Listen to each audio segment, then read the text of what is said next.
Okay, we should be cooking with gas. Let's see.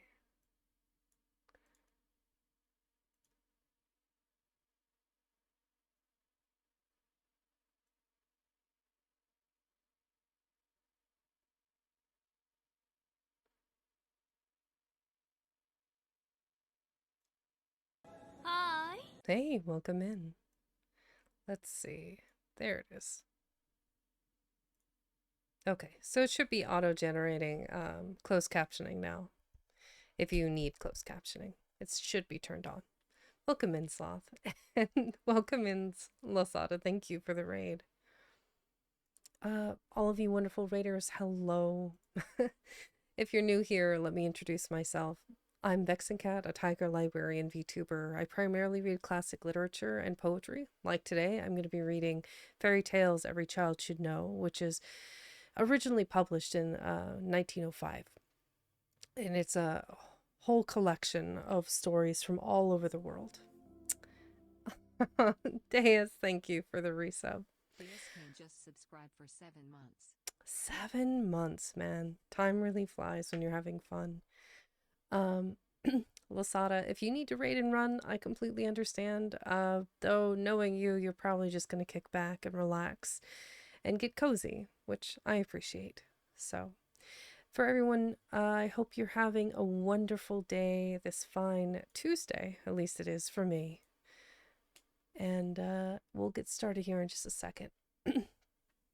You do need to get cozy. Okay, fair, fair.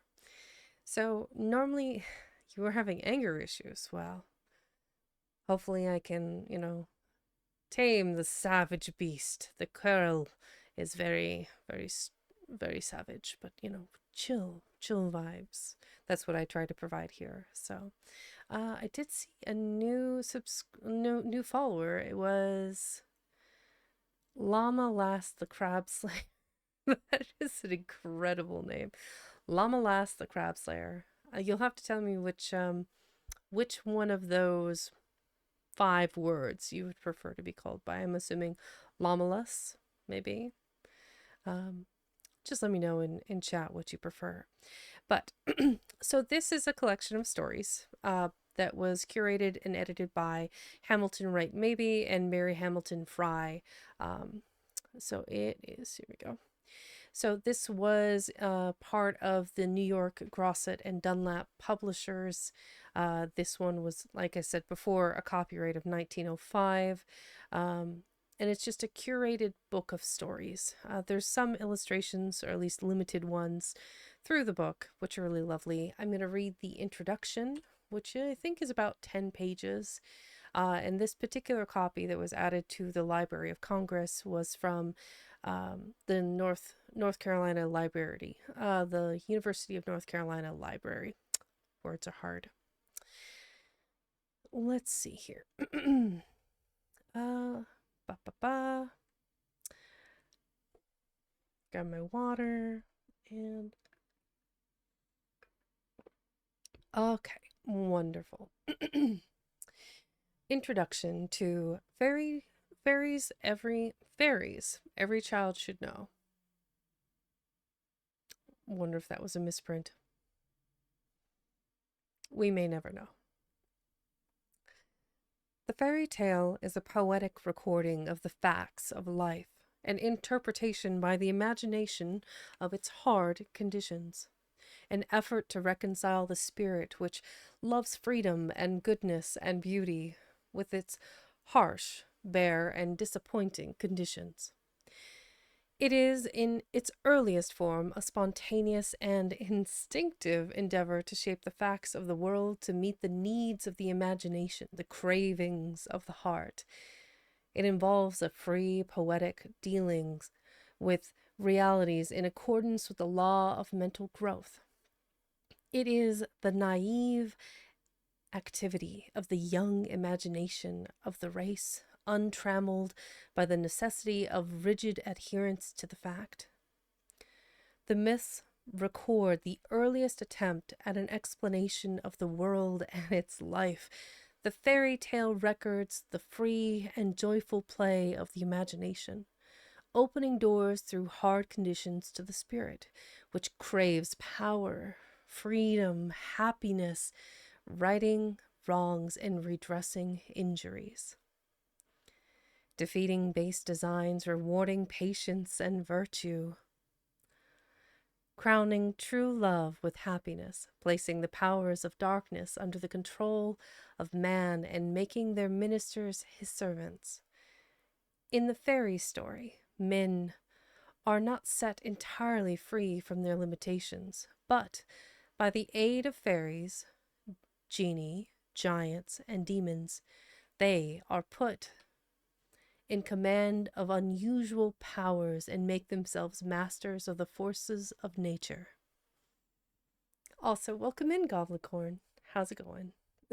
Vexy snake. I like the derpy eyes on the end of the snake. That's cute.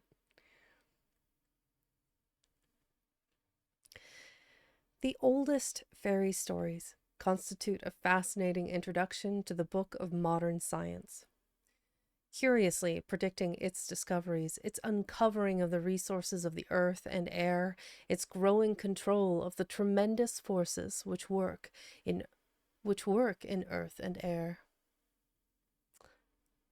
And it is significant that the recent progress of science is steadily toward what our ancestors would have considered fairyland, for in all the imaginings of the childhood of the race there was nothing more marvelous or more audaciously improbable than the transmission of the accents and modulations of familiar voices through long distances, and the power of communication across leagues of sea without mechanical connections of any kind.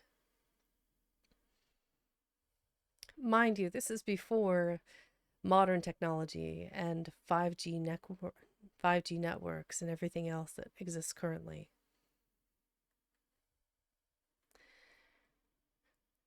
The faculty which created the fairy tale is the same faculty which, supplemented by a broader observation and based on more accurate knowledge, has broadened the range and activities of modern man, made the world accessible to him, enabled him to live in one place but to speak and act in places thousands of miles distant, given him command of colossal forces, and is fast making him rich on a scale which would have seemed incredible to men a half-century ago. Little too close to home.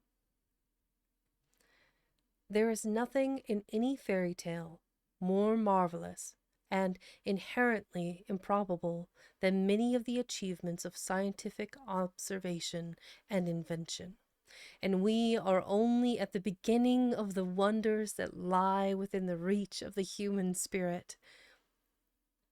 No one can understand the modern world without the aid of the imagination.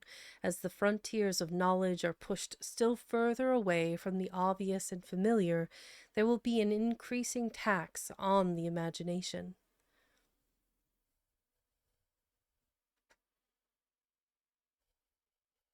Before 5G, yes, the dark times, the dial-up era, the time before time.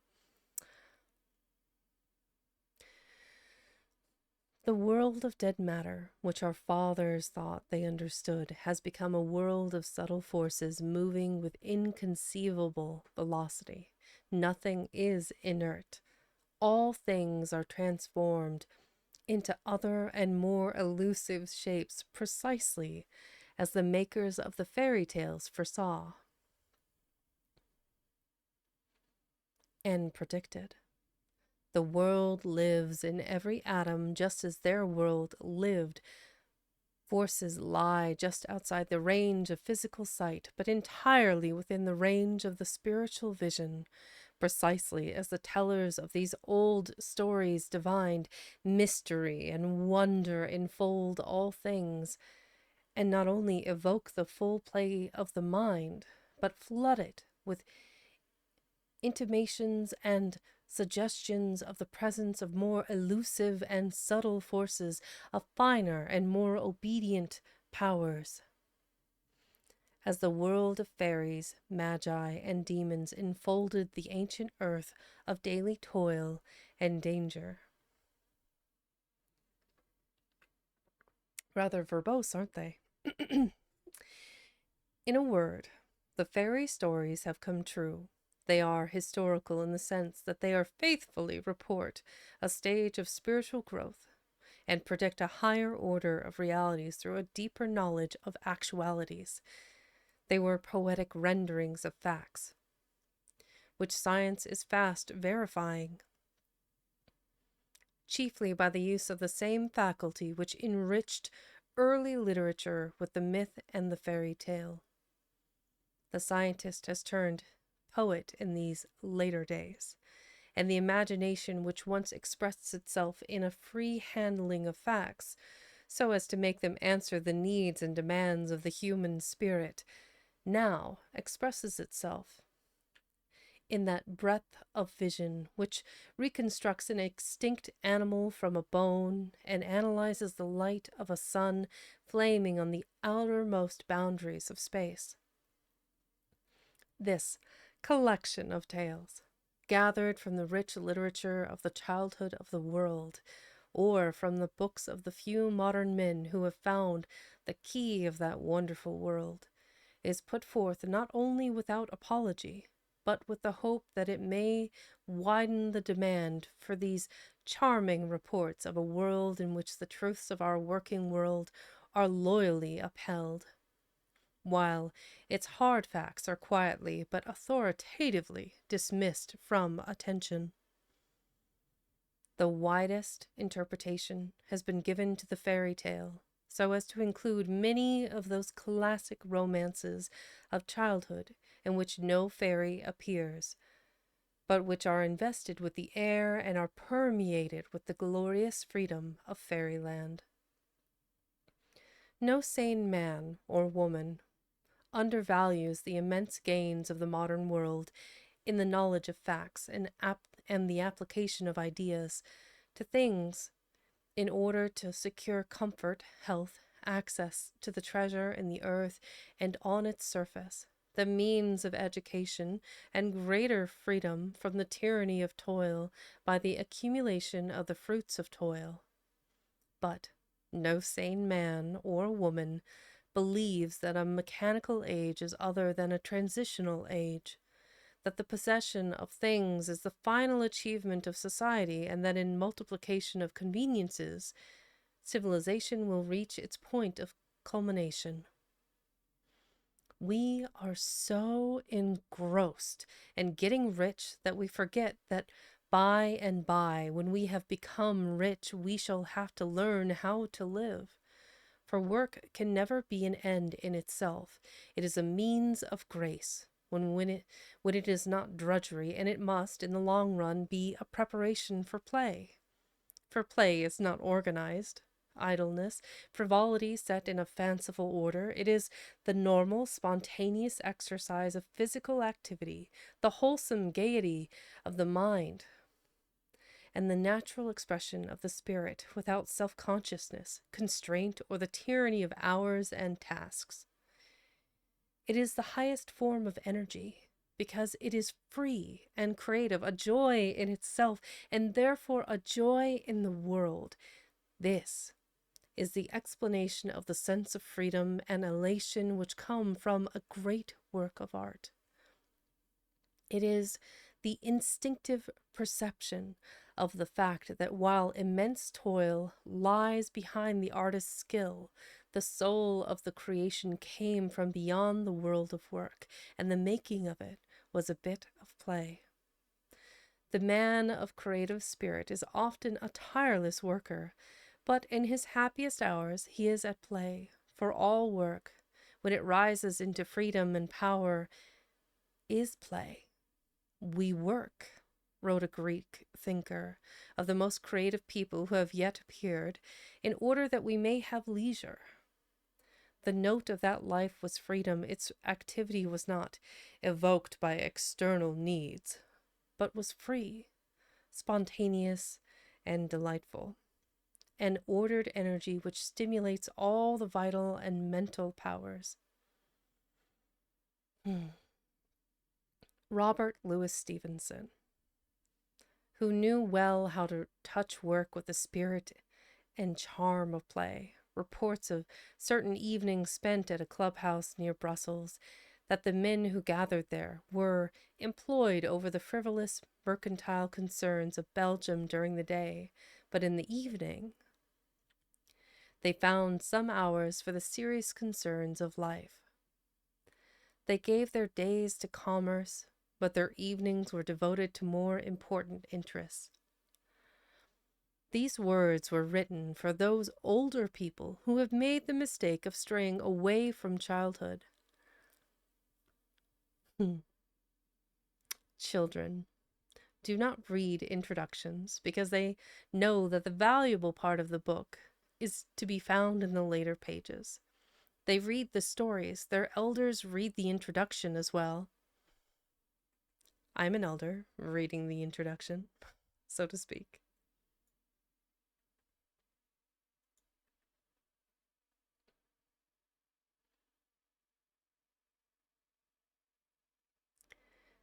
They both need the stuff of imagination, of which myths, legends, and fairy tales are made. So much may be said of these old stories that it is a serious question where to begin, and a still more difficult question where to end. For these tales are the first outpourings of that spring of imagination whence flow the most illuminating, inspiring, refreshing, and captivating thoughts and ideas about life. No philosophy is deeper than that which underlies these stories. No psychology is more important than that which finds its choicest illustration in them. No chapter in the history of thought is more suggestive and engrossing than that which records their growth and divines their meaning. Fairy tales and myths are so much akin that they are easily transformed and exchange costumes without changing character, while the legend, which belongs to a later period, often reflects the large meaning of the myth and the free fancy of the fairy tale. As a class, children not only possess the faculty of imagination, but are very largely occupied with it during the most sensitive and formative years, and those who lack it are brought under its spell by their fellows. They do not accurately distinguish between the actual and the imaginary, and they live at ease in a world out of which paths run in every direction into Wonderland. They begin their education when they begin to play, for play not only affords an outlet for their energy and so supplies one great means of growth and training, but places them in social relations with their mates and in conscious contact with the world about them. The old games that have been played by generations of children not only precede the training of the school and supplement it, but accomplish some results in the nature of the child which are beyond the reach of the school. When a crowd of boys are rushing across country in hounds and deer, they are giving lungs, heart, and muscles the best possible exercise. They are sharing certain rules of honor with one another, expressed in that significant phrase, fair play, and they are giving rein to their imaginations in the very name of their occupation. Body, spirit, and imagination have their part in every good game, for the interest of a game lies in its appeal to the imagination, as in hounds and deer, or in its stimulus to activity, as in quote unquote tag and hide and seek. There are few chapters in the biography of the childhood of men of genius more significant than those which describe imaginary worlds which were, for a time, as real as the actual world in which the boy lived. Goethe entertained and mystified his playmates with accounts of a certain garden in which he wandered at will, but which they could not find. And De Quincey created a kingdom with all its complex relations and varied activities, which he ruled with beneficence and affection until, in an unlucky hour, he revealed his secret to his brother, who straightway usurped his authority and governed his subjects with such tyranny and cruelty that De Quincey was compelled to save his people by destroying them. These elaborate and highly organized efforts of the young imagination, of which boys and girls of unusual inventiveness are capable, are imitated on a smaller scale by all normal children. They endow inanimate things with life and play and suffer with them as with their real playmates. The little girl not only talks with her dolls, but weeps with and for them when disaster overtakes them. The boy faces foes of his own making in the woods or at lonely places in the road, who are quite as real to him as the people with whom he lives. By common agreement, a locality often becomes a historic spot to a whole group of boys. Enemies are met and overcome there, grave perils are bravely faced, and the magic sometimes lingers long after the dream has been dissolved in the dawning light of definite knowledge. Childhood is one long day of discovery. First, to the unfolding spirit, there is revealed a wonderland partly actual and partly created by the action of the mind. Then follows the slow awakening when the growing boy or girl learns to distinguish between fact and fancy, and to separate the real from the imaginary. This process of learning to, quote, see things as they are, unquote, is often regarded as the substance of education, and to be able to distinguish sharply and accurately between reality and vision, actual and imaginary. Imaginary image is accepted as the test of thorough training of the intelligence. Oh, my goodness. Welcome in, Winter. Hey, I haven't seen you in a minute. Hello, Raiders. Hi, welcome in, welcome in. If you're new here, I just wanted to introduce myself. My name is Vexing Cat. I am a tiger librarian VTuber. I primarily read classic literature and poetry, and occasionally play games like D&D and visual novels. Oh, there we go. This is an elevator song, and we can sing it all night long. I just don't hope that there will be no trolls around. But in this safe Night in the elevator, Woods, huh? Well, obviously not this game.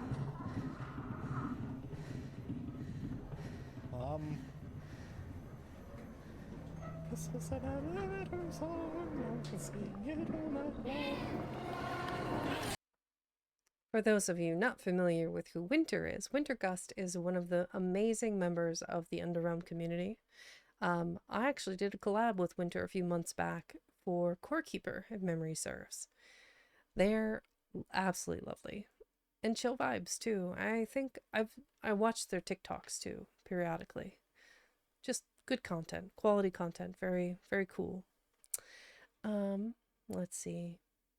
Speaking of Underrealm, I'm part of Gen 2 of Underrealm VTuber group. It's an independent team of VTubers and a growing community of streamers and supporters. Winter, if you need to raid and run, because I know it is late there, I completely understand. Feel free to lurk if you can. If you need a moment to unwind, this is the place. So grab a snack, grab a drink, stretch, and get cozy. Currently, I'm reading the introduction to every fairy tales every child should know, and it's a curated list of stories. It's quite good. Also, Uno reverse. I like that. That's very good. Let's see. There we go. A little quick sippy sip. Ah, there we go. Very tasty. And Almontis VT just gave me a shout out. I don't know why.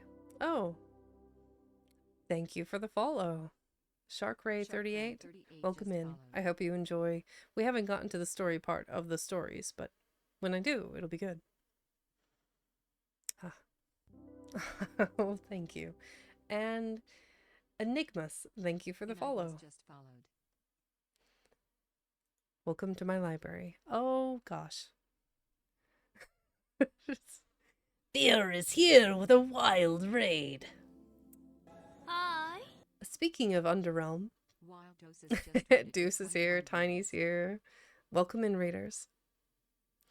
Hello, Raiders. My name is Vexing Cat. If you're not familiar with my content, I am a Tiger Librarian VTuber. I am part of Underrealm Gen 2, and I am currently reading fairy tales that every child should know. So, Wild Crew, today was, Looks like the centrifuge Oh. is back online. All that's left is restarting the engines, right? Oh, nice. Ready Clip when from you your are. old model. This is gonna kill my intent. Up. Yes, it is. Night, Nutty. So, for those of you new Hydrate here, or dihydrate. welcome in. For all of you that were watching before Wild rated in, Wild is the Avatar of Terror, and he is part of Gen 1. I see a few names from Gen 1 and also from Gen 2 from Underrealm, which if I could get a mod to do a quick exclamation point Underrealm, you can join our growing community of streamers and community members on Discord. So, I might not have a mod present, which wouldn't be the first time. There we go. We'll just do that. I can do it too. It is what it is. Oh, thank you. I love Adoru. Thank you for the follow. That number is really quickly going upwards, and I'm slightly nervous about it. Especially since I haven't gotten to steal some time from Ken and figure out how to make my model work. For those of you who are watching and were not aware, there is I made a promise that when I hit 1,000 followers, I was going to debut my live 2D model, which is mostly ready. There's some calibration and some stuff, and my rigger is working on some additional toggles. And also, for whatever reason, my tights don't go all the way down to my toes, and there's some silly things that need to be fixed. I am very hyped as well, Devi. Speaking of Devi, we will be highlighting him tomorrow on our Twitter and our Blue Sky. If you guys are not following us, you should check out Underrealm VTG or Underrealm VTuber group on those platforms, and you'll be able to give us a follow and see what the whole crew is doing on a regular basis. Let's see. I have I have been chatting enough. Let me get back to the actual introduction, which there is only 1.5 more pages left.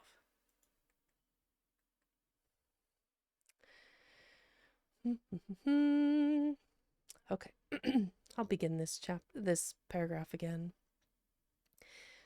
These elaborate and highly organized efforts of the young imagination, of which boys and girls of unusual inventiveness are capable, are intimated on a smaller scale by all normal children. They endow inanimate things with life and play and suffer with them as their real playmates. The little girl not only talks with her dolls, but weeps with and for them when disaster overtakes them. The boy faces foes of his own making in the woods or at lonely places in the road, who are quite as real to him as the people with whom he lives. By common agreement, a locality often becomes a historic spot to a whole group of boys. Enemies are met and overcome there, grave perils are bravely faced, and the magic sometimes lingers long after the dream has been dissolved in the dawning light of definite knowledge. Childhood is one long day of discovery. First, to the unfolding spirit, there is revealed a wonderland, partly actual and partly created by the action of the mind. Then follows the slow awakening, when the growing boy or girl learns to distinguish between fact and fancy, and to separate the real from the imaginary. This process of learning to, quote, see things as they are, unquote, is so often regarded as the substance of education, and to be able to distinguish sharply and accurately between reality and vision, actual and imaginary. Imaginary image is accepted as the test of thorough training of the intelligence. What really takes place is the readjustment of the work of the faculties, so as to secure harmonious action, and in the happy and sound development of the nature the imagination does not give place to observation, but deals with principles, forces, and laws instead of with things. The loss of vision is never compensated for by the gain of sight. To see a thing, one must use his mind quite as much as his eye. It too often happens, as the result of our educational methods, that in training the observer we blight the poet, and the poet is, after all, the most important person in society. I agree. He keeps the soul of his fellows alive. Without him, the modern world would become one vast, dreary, soul-destroying Coketown, and man would sink to the level of Gradgrind. Gradgrind? To the level of Gradgrind. The practical man develops the resources of the country. The man of vision discerns, formulates, and directs its spiritual policy and growth. The mechanic builds the house, but the architect creates it. The artisan makes the tools, but the artist uses them. The observer sees and records the fact, but the scientist discovers the law. The man of affairs manages the practical concerns of the world from day to day, but the poet makes it spiritual, significant, interesting, worth living in. The modern child passes through the same stages as did the children of 4,000 years ago. He too is a poet. He believes that the world about him throbs with life and is peopled with all manner of strange, beautiful folk who live just outside the range of his sight. He too personifies light and heat and storm and wind and cold as his remote ancestors did. He too lives in and through his imagination, and if in later life he grows in power and becomes a creative man, his achievements are the fruits of the free and vigorous life of his imagination. The higher kinds of power, the higher opportunities of mind, the richer resources, the springs of the deeper happiness are open to him in the exact degree in which he is able to use his imagination with individual freedom and intelligence. Akira, hello, welcome in. Thank you for the follow. That's so sweet of you. Head pats. Hydrate or dihydrate? I will. For those of you not familiar, Akirachi is actually the artist that has done all of the scrunglies for Underrealm. She has made quite a few. They're very cute. Aw, thank you for the bits. My goodness, what a popular day. You guys, let's see. I think I should mod up Devi, make him work. Let's see, Akira. Chi VT. We'll just do it.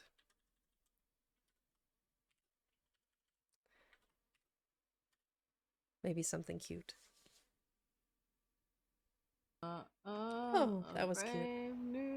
Oh, they just, yes, they were literally just working on comms for me yesterday. It's fun. It's good times.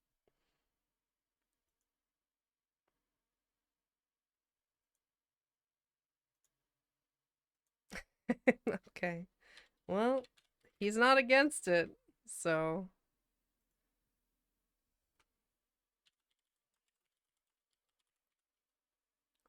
My needs are relatively few and far between. There we go. Welcome to my mod team, where you pretty much just have to shout people. That's about it. You have the power. I'm instantly regretting this decision.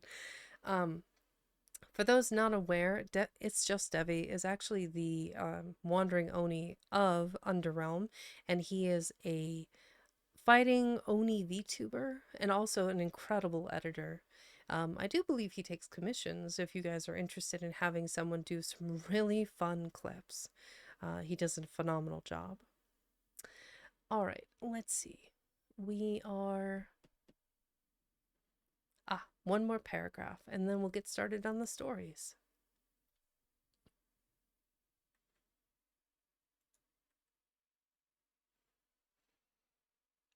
The fairy tale belongs to the child, and ought always to be within his reach, not only because it is his special literary form and his nature craves it, but because it is one of the most vital of the textbooks offered to him in the school of life. In ultimate importance, it outranks the arithmetic, the grammar, the geography, the manuals of science, for without the aid of the imagination, none of these books is really comprehensible. So we have a couple of pages here. So there's quite a few stories in here. Some are short, some are long, and we're going to do a little bit of back and forth between them.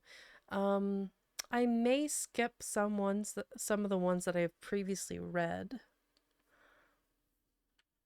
Let's see. There's only 2, it looks like.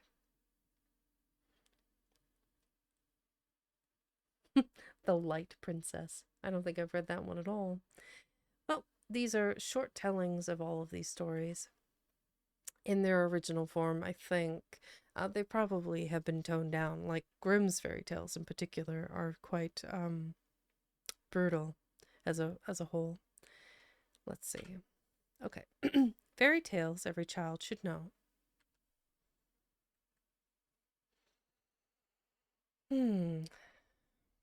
Let's grab a marker.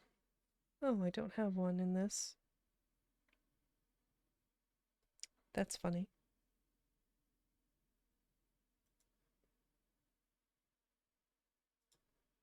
Copy. Paste. There we go.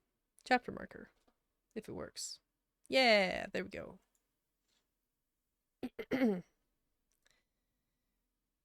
You have 2 books like this. Mythologies, and the others is fairy tales as well.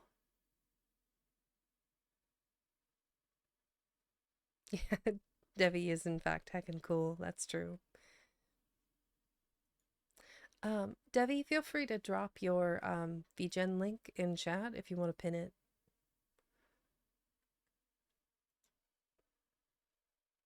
Chapter 1. 1 eye, 2 eyes, 3 eyes. There once was a woman who had 3 daughters, of whom the eldest was named One Eye, because she only had 1 eye in the middle of her forehead. The second had 2 eyes, like other people, and she was called Two Eyes. The youngest had 3 eyes, 2 like her second sister, and 1 in the middle of her forehead, like the eldest, and she bore the name of 3 eyes.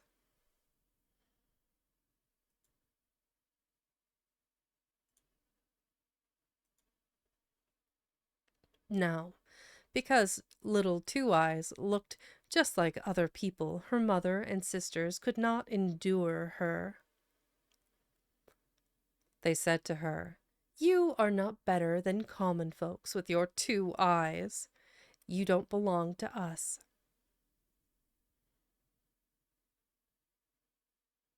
So they pushed her about and threw all their old clothes to her for her to wear, and gave her only the pieces that were left to eat, and did everything that they could to make her miserable.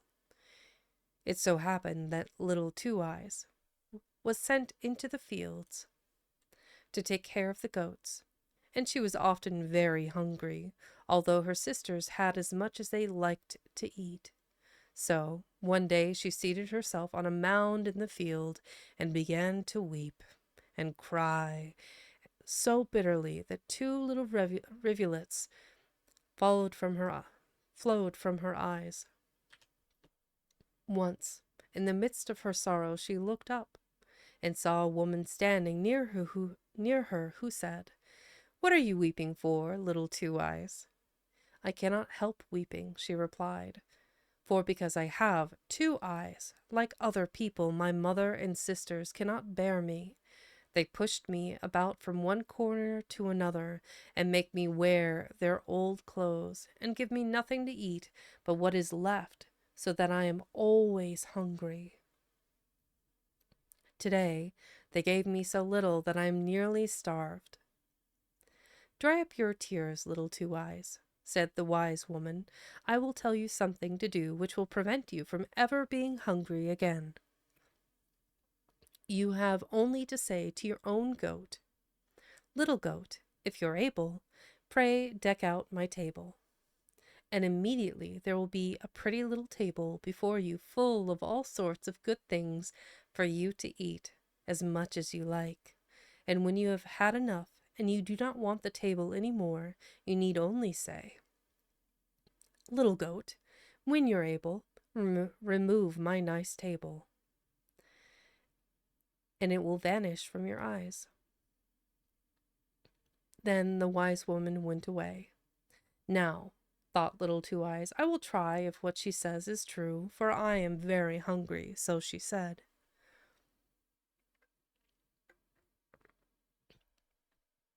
"Little goat, if you're able, pray deck out my table." The words were scarcely spoken when a beautiful little table stood really before her. It had a white cloth and plates, and knives and forks and silver spoons, and such a delicious dinner, smoking hot, as if it had just come from the kitchen. Then little Two Eyes sat down and said the shortest grace she knew, "Pray God be our guest for all time. Amen," before she allowed herself to taste anything. But oh, how she did enjoy her dinner, and when she had finished, she said, as the wise woman had taught her, "Little goat, when you're able, remove my nice table." In a moment the table and everything upon it had disappeared. "That is a pleasant way to keep house," said little Two Eyes, and felt quite contented and happy. In the evening, when she went home with the goat, she found an earthenware dish with some scraps which her sisters had left for her, but she did not touch them. The next morning she went away with the goat, leaving them behind where they had been placed for her. The first and second times that she did so, the sisters did not notice it. But when they found it happened every day, they said one to the other, "There is something strange about little Two Eyes. She leaves her supper every day, and all that has been put for her has been wasted. She must get food somewhere else." So they determined to find out the truth, and they arranged that when Two Eyes took her goat to the field, One Eye should go with her to take particular notice of what she did, and discover if anything was brought for her to eat and drink. So when Two Eyes started with her goat, One Eye said to her, I am going with you today to see if the goat gets her food properly while you are watching the rest. But Two Eyes knew what she had in her mind, so she drove the goat into the long grass and said, "Come, One Eye, let us sit down here and rest, and I will sing to you."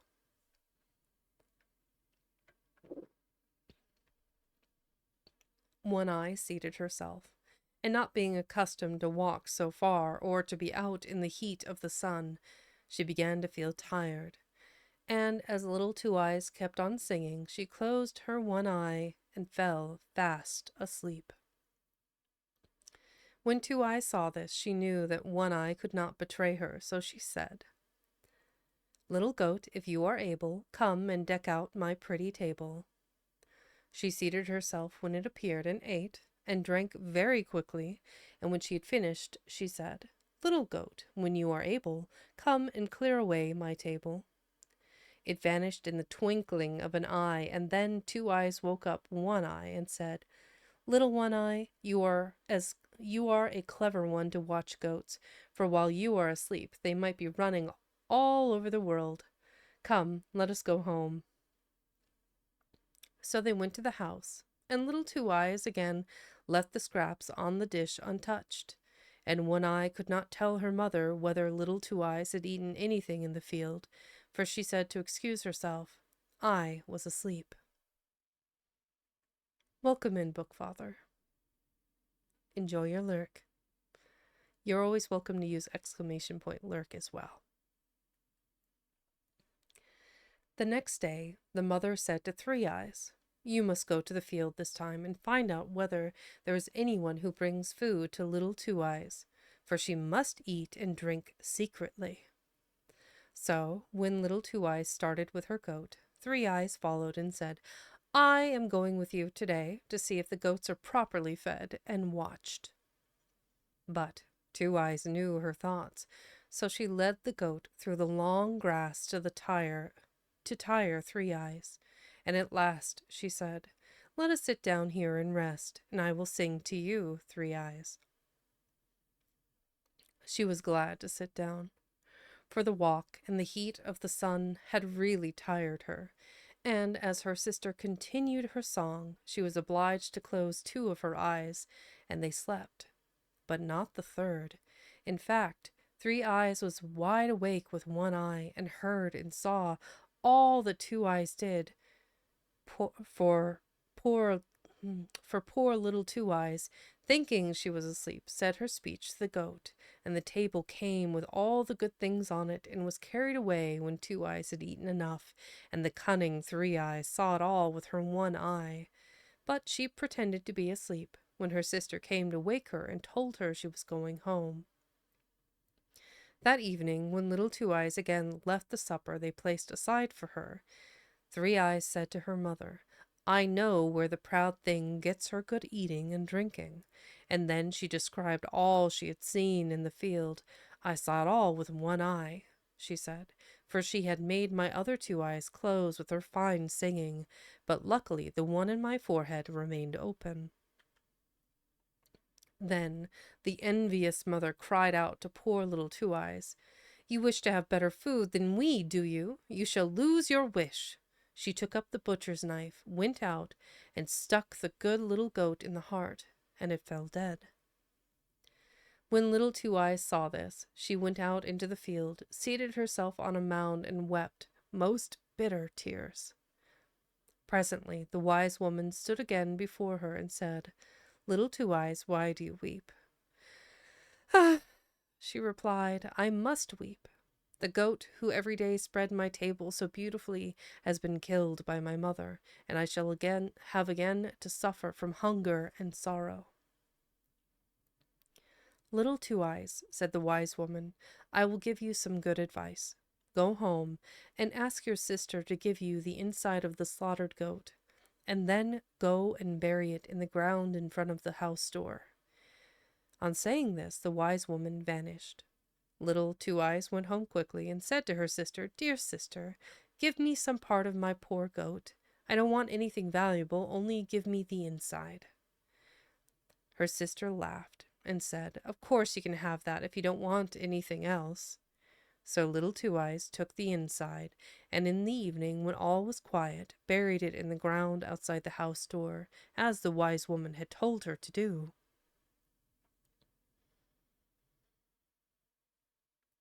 The next morning, when they all rose and looked out of the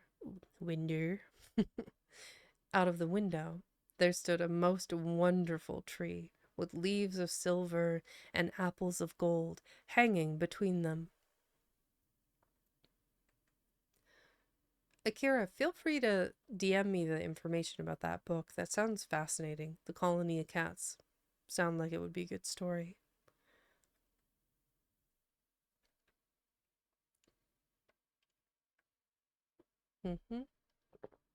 All the hydration. Nothing in the wide world could be more beautiful or more costly. They, none of them, knew how the tree could come there in one night, excepting little Two Eyes. She supposed it had grown up from the inside of the goat, for it stood over where she had buried it in the earth. Then said the mother to little One Eye, "Climb up, my child, and break off some of the fruit from the tree." One Eye climbed up, but when she tried to catch a branch and pluck one of the apples, it escaped from her hand, and so it happened every time she made the attempt, and do what she would, she could not reach one. "Three Eyes," said the mother, "climb up and try what you can do. Perhaps you will be able to see better with your 3 eyes than One Eye can." One Eye slid down from the tree, and Three Eyes climbed up. But Three Eyes was not more skillful.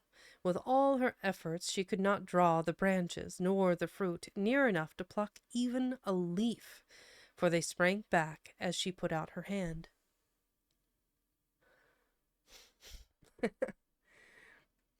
Hey, Az, welcome in. And thank you. And Uno Reverse, which I should really write that down. That should be one I should do. Devi, can you remind me, DM me to get an Uno Reverse emoji. Emote would be great. Yes, I need one of those. Everyone's got one. I don't, and I need one. I mean, I have something. Semantics. Thank you.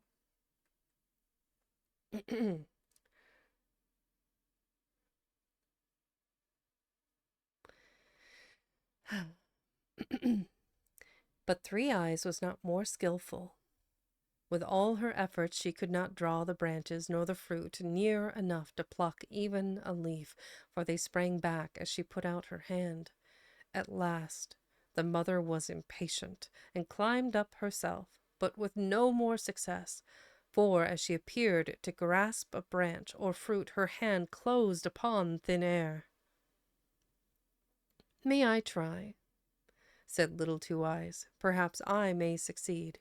"You indeed!" cried her sisters. "You with your 2 eyes, what can you do?" But Two Eyes climbed up, and the golden apples did not fly back from her when she touched them, but almost laid themselves on her hand, and she plucked them one after another till she carried down her own little apron full. The mother took them from her and gave them to her sisters, as she said little Two Eyes did not handle them properly, but this was only from jealousy, because little Two Eyes was the only one who could reach the fruit, and she went into the house feeling... Woof, that is an alarm. Gosh darn, that scared the tar out of me. Whew. Okay. Gotta love it. Okay. Now that I'm properly frightened within an inch of my life.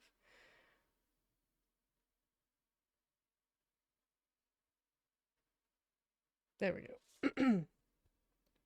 My heart is beating so quickly. Goodness. Okay.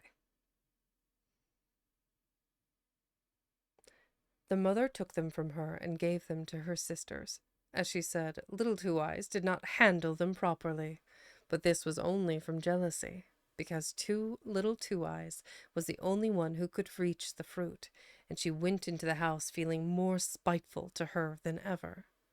It happened that while all three sisters were standing under the tree together, a young knight rode by.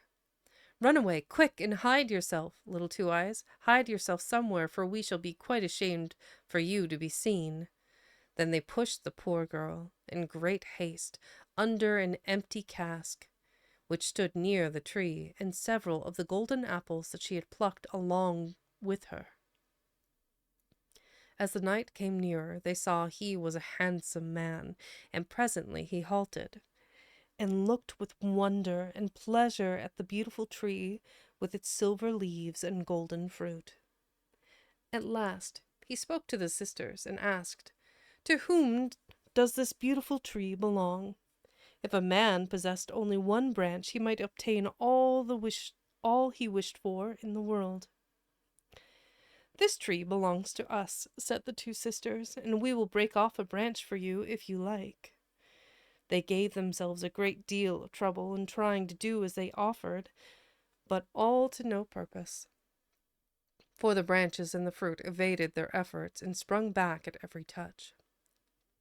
"This is wonderful," exclaimed the knight, "that the tree should belong to you, and yet you are not able to gather even a branch." They persisted, however, in declaring that the tree was their own property. At this moment, Little Two Eyes, who was angry because her sisters had not told the truth, caused 2 of the golden apples to slip out from under the cask, and they rolled on till they reached the feet of the knight's horse. When he saw them, he asked in astonishment where they came from. The 2 ugly maidens replied that they had another sister, but they dared not let him see her, for she had only 2 eyes, like common people, and was named Little Two Eyes. But the knight felt very anxious to see her, and called out, "Little Two Eyes, come here." Then came Two Eyes, quite comforted from the empty cask, and the knight was astonished to find her so beautiful. 1 second.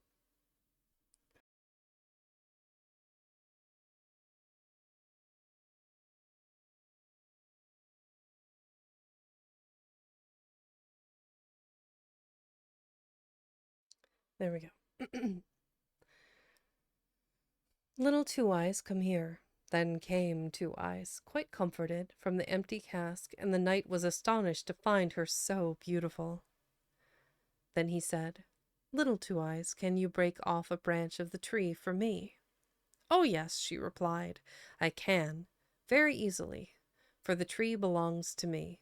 And she climbed up, and without any trouble, broke off a branch with its silver leaves and golden fruit, and gave it to the knight.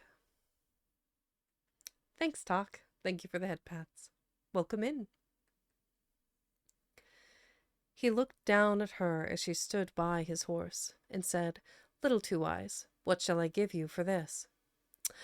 "Ah," she answered, "I suffer from hunger and thirst and sorrow and trouble, from early morning till late at night. If you would only take me with you and release me, I should be so happy."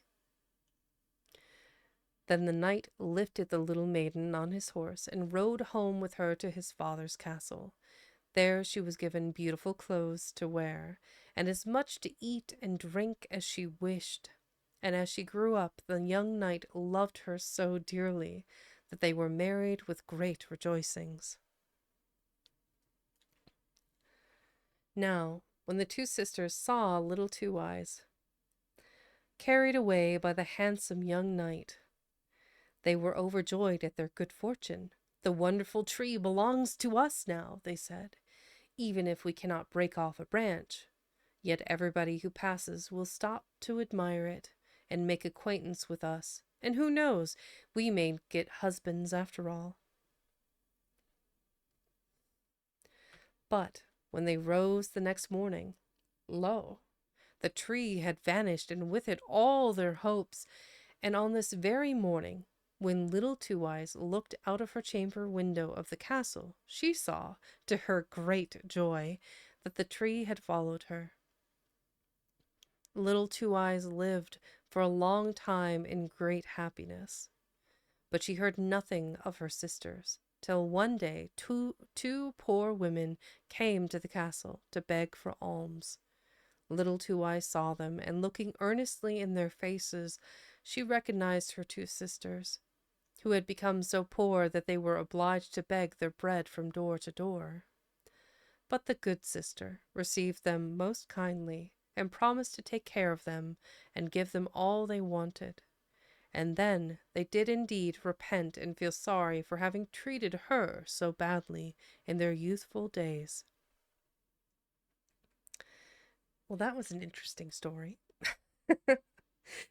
I'm not even sure what the takeaway was. It just be normal. I don't know.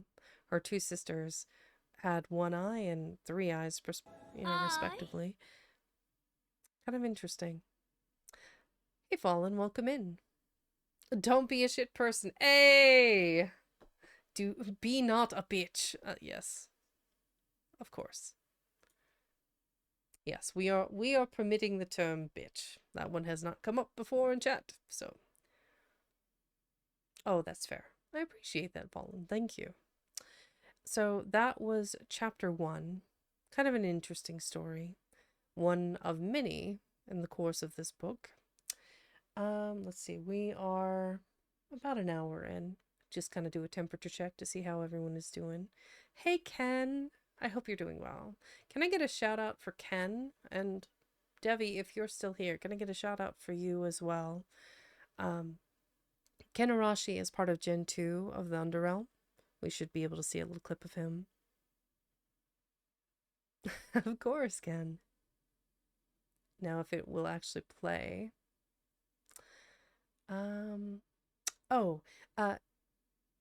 Devi, it's exclamation point SO space Kanarashi VT. The / shout out only just clipped. Yeah. It'll probably be Yakuza. I'm willing to bet. It's like, it feels like statistical probability. Just SO, Devi. This. Ah, there we go. Hey, you've only been modded like 15 minutes. It's fine. If it'll actually play it. That's fair. Well, where? Oh, there it is. What? Lots of boys. It lots was of not, in boys. You fact, know we like lots of boys. Yakuza. Or was it? I don't know what that was. It was so fast. Star Force, huh? Okay. Did you finish it today, Ken? Here comes the boy. Welcome. All right. We are on to chapter 2. Let's see. Oh, yeah. You guys were playing Dreadnought. I always get them confused. But yeah. Because you must have come in on wild... yes. Fair enough. So it was Dungeons and Dragons today. In space.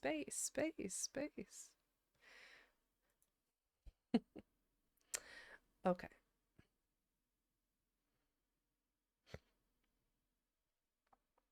Chapter 2. The Magic Mirror. One day in the middle of winter, when the snowflakes fell from the sky like feathers, a queen sat at a window netting. Her netting needle was of black ebony, and as she worked, and the snow glittered, she pricked her finger, and 3 drops of blood fell into the snow. The red spots looked so beautiful in the white snow that the queen thought to herself, Oh, if only I had a little child.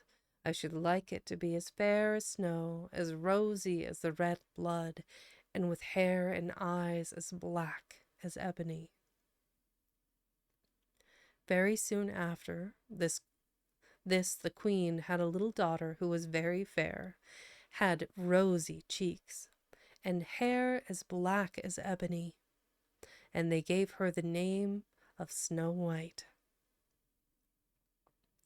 But at the birth of the little child, the queen died. When Snow White was a year old, the king took another wife. She was very handsome, but so proud and vain that she could not endure that anyone should surpass her in beauty. She possessed a wonderful mirror, and when she stood before it to look at herself, she would say, "Mirror, mirror on the wall, am I most beautiful of all?"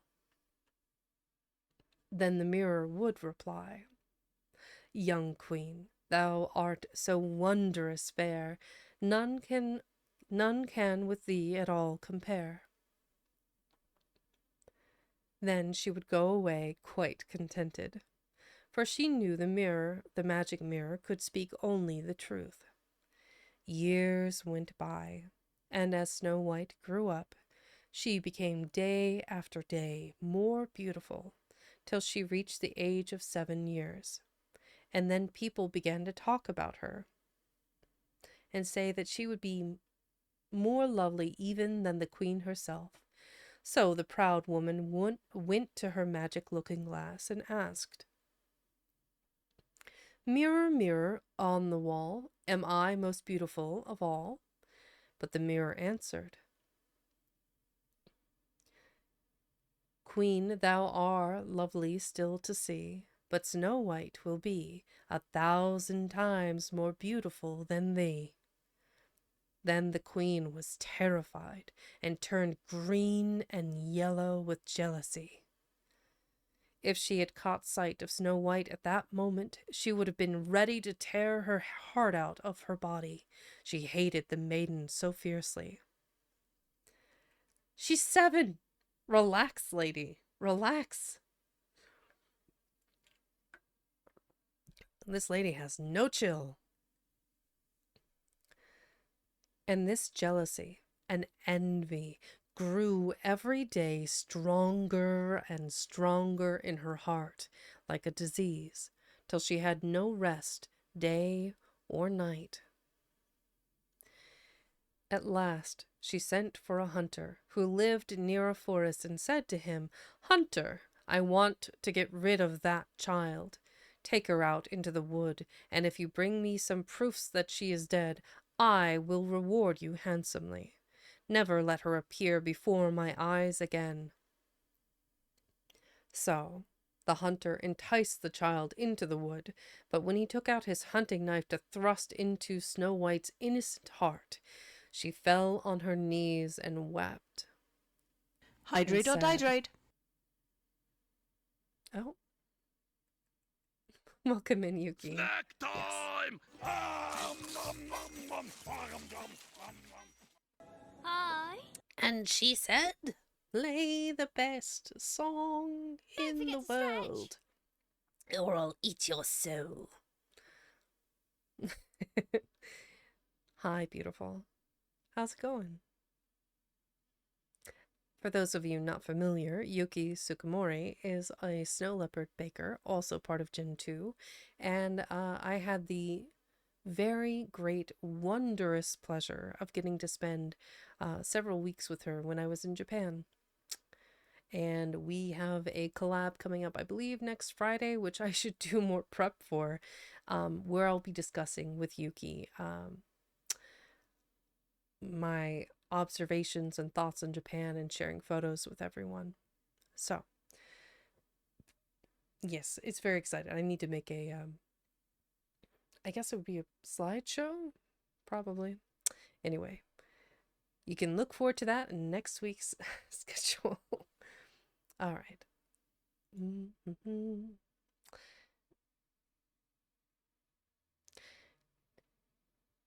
Snow White's innocent heart She fell on her knees and wept and said, "Ah, dear hunter, leave me my life. I will run away into the wildwood and never, never come home any more." She looked so innocent and beautiful as she knelt that the hunter's heart was moved with compassion. "Run away, then, thou poor child," he cried. "I cannot harm thee." Snow White thanked him so sweetly and was out of sight in a few moments. "She will be devoured by wild beasts," he said to himself. But the thought that he had not killed her was as if a stone weight had been lifted from his heart. To satisfy the queen, he took part of the inside of a young fawn, which the wicked woman thought was poor little Snow White, and was overjoyed to think she was dead.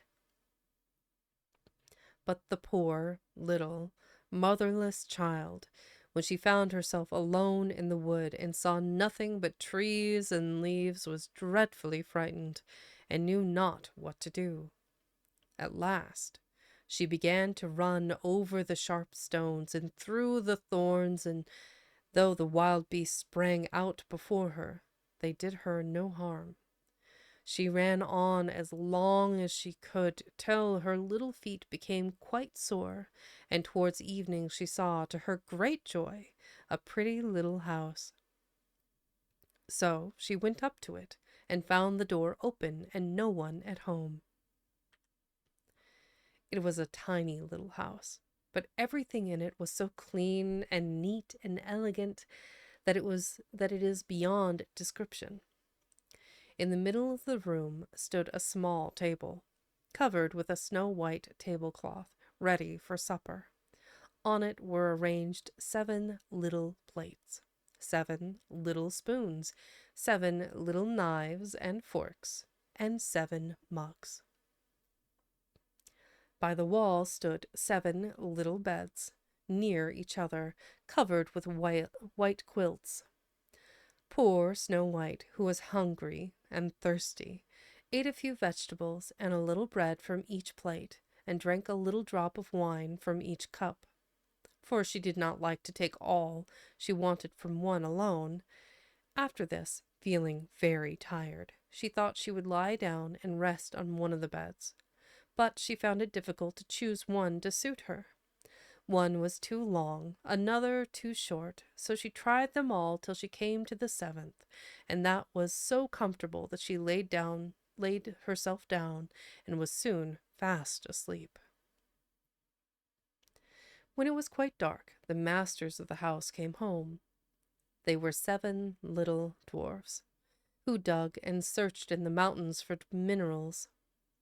First, they lighted 7 little lamps, and as soon as the room was full of light, they saw that someone had been there, for everything did not stand in the order in which they had left it. Then said the first, "Who has been sitting in my little chair?" The second exclaimed, "Who has been eating from my little plate?" The third cried, "Someone has taken part of my bread." "Who has been eating my vegetables?" said the fourth. Then said the fifth, "Someone has used my fork." The sixth cried, "And who has been cutting with my knife?" "And someone has been drinking out of my cup," said the seventh. Then the eldest looked at his bed, and seeing that it looked tumbled, cried out that someone had been upon it. The others came running forward, and found all their beds in the same condition. But when the seventh approached his bed, and saw Snow White lying there fast asleep, he called the others, who came quickly, and holding their lights over their heads, cried out in wonder as they beheld the sleeping child. "Oh, what a beautiful little child!" they said to each other, and were so delighted that they would not awaken her, but left her to sleep as long as she liked in the little bed, while its owner slept with one of his companions, and so the night passed away. Absolutely, Goblicorn. Absolutely. In the morning, when Snow White awoke and saw all the dwarfs, she was terribly frightened. But They spoke kindly to her till she lost all fear, and they asked her name. The way it's phrased is a little odd. And they asked her name. I am called Snow White, she replied. But how came you to our house? Asked one. Then she related to them all that had happened, how her stepmother had sent her into the wood with the hunter who had spared her life, and that after wandering about for a whole day she had found their house. The dwarfs talked a little while together, and then one said, Do you think you could be our little housekeeper to make the beds, cook the dinner, and wash and sew and knit for us, and keep everything neat and clean and orderly? If you can, then you shall stay here with us, and nobody shall hurt you. Oh, yes, I will try, said Snow White. So they let her stay, and she was a clever little thing. She managed very well, and kept the house quite clean and in order, and while they were gone to the mountain to find gold, she got their supper ready, and they were very happy together. But every morning when they left her, the kind little dwarfs warned Snow White warned Snow White to be careful. While the maiden was alone, they knew she was in danger, and told her not to show herself, for her stepmother would soon find out where she was, and said, Whatever you do, let nobody into the house while we are gone. After the wicked queen had proved, as she thought, that Snow White was dead, she felt quite satisfied there was no one in the world now likely to become so beautiful as herself. So she stepped up to her mirror and asked, Mirror, mirror on the wall, who is the most beautiful of all? To her vexation. Vex mentioned. Fair queen, at home there is none like thee, but over the mountains is Snow White free, with 7 little dwarfs who are strange to see, 1,000 times fairer than thou is she. The queen was furious when she heard this, for she knew the mirror was truthful, and that the hunter must have deceived her, and that Snow White still lived. So she sat and pondered over these facts, thinking what would be best to do, for as long as she was not the most beautiful woman in the land, her jealousy gave her no peace. After a time, she decided what to do. First, she painted her face and whitened her hair. Then she dressed herself in old woman's clothes, and was so disguised that no one could have recognized her. Watching an opportunity, she left the castle and took her way to the wood near the mountains where the 7 little dwarfs lived. When she reached the door, she knocked and cried, Beautiful goods to sell, beautiful goods to sell. Snow White, when she heard it, peeped through the window and said, Good lady, old lady, what have you in your basket for me to buy? Everything that is pretty, she replied, laces and pearls and earrings and bracelets of every color. And she held up her basket, which was lined with glittering silk. I can let in this respectable old woman, thought Snow White. She will not harm me. So she unbolted the door and told her to come in. Oh, how delighted Snow White was with the pretty things. She bought several trinkets and a beautiful silk lace for her stays. But she did not see the evil eye of the old woman who was watching her. Presently she said, Child, come here. I will show you how to lace your stays properly. Snow White had no suspicion, so she placed herself before the old woman that she might lace her stays. But no sooner was a lace in the holes than she began to lace so fast and pull so tight that Snow White could not breathe, and presently fell down at her feet as if dead. Now you are beautiful indeed, said the old woman, and fancying she heard footsteps, she rushed away as quickly as she could. Not long after, the 7 dwarfs came home, and they were terribly frightened to see dear little Snow White lying on the ground without motion, as if she were dead. They lifted her up and saw in a moment that her stays had been laced too tight. Quickly they cut the stay lace in two till Snow White began to breathe a little, and after a time was restored to life. But when the dwarfs heard what had happened, they said, that old market woman was no other than your wicked stepmother. Snow White, you must never again let anyone in while we are not with you. The wicked queen, when she returned home after, she thought, killing Snow White, went to her looking-glass and asked, Mirror, mirror on the wall, am I most beautiful of all? Then answered the mirror, Queen, thou art not the fairest now. Snow White over the mountain's brow, 1,000 times fairer is than thou. When she heard this, she was so terrified that the blood rushed to her heart, for she knew that after all she had done, Snow White was still alive. I must think of something else, she said to herself, to get rid of that odious child. Excellent use of odious, by the way. Now this wicked queen had some knowledge of witchcraft, and she knew how to poison a comb so that whoever used it would fall dead. This the wicked stepmother soon got ready, and dressing herself again like an old woman, but quite different from the last, she started off to travel over the mountains to the dwarf's cottage.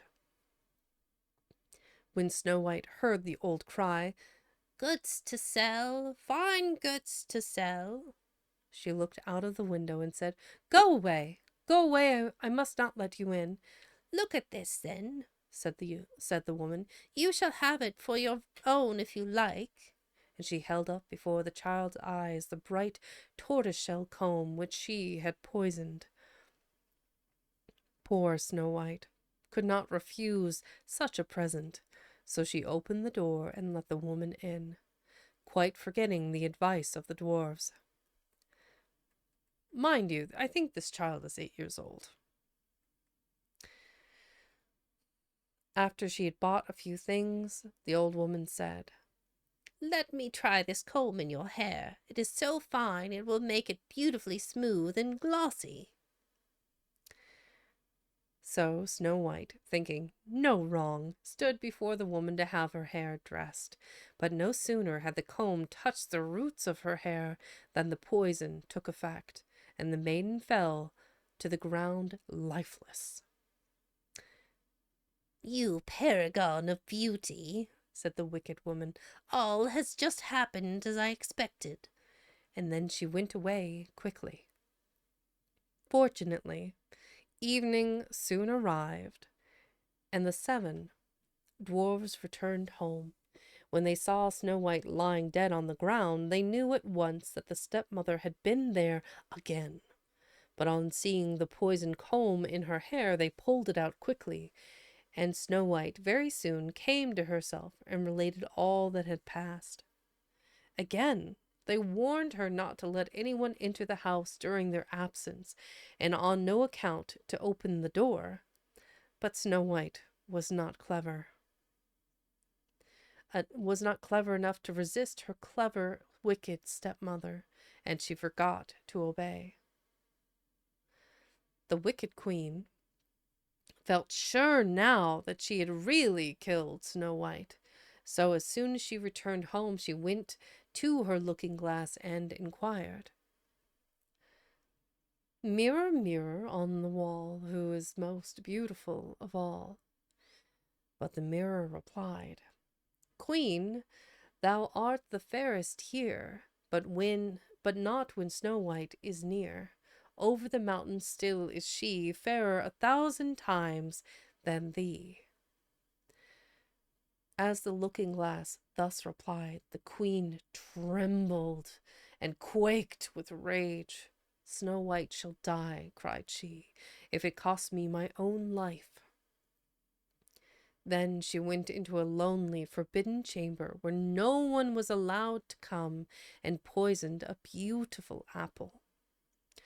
Outwardly, it looked ripe and tempting, of a pale green with rosy cheeks, so that it made everyone's mouths water to look at it. But whoever ate even a small piece must die. Hi. Hello. Hey, cooks, welcome in. Hydrate or dihydrate? Okay, okay.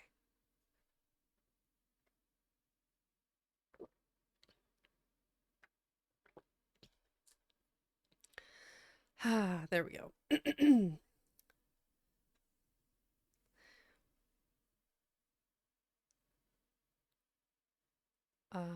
I'm not sure what this means. Inky wants to collaborate.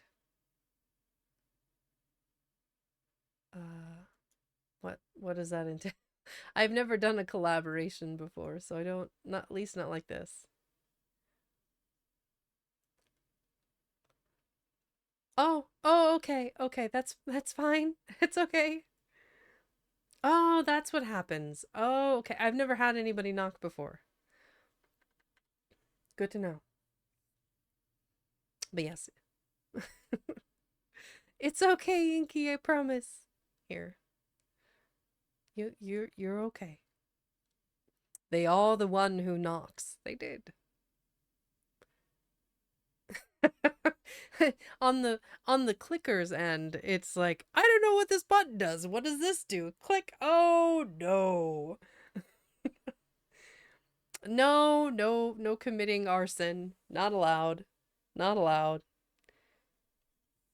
You're just a silly little bean. Side note, you guys have got to see this.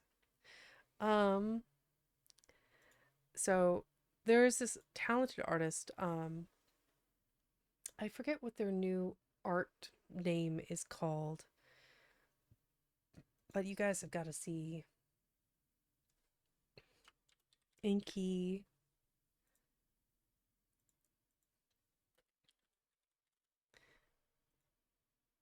Da da da da da da.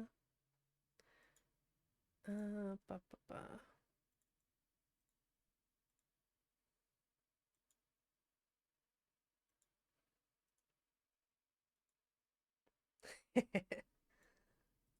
So I'll just put this on top of my head. It's slightly distracting, but it's very cute. So if you guys are not familiar with who Ink Moon Arts is, this is Inky. They are a tiny little possum.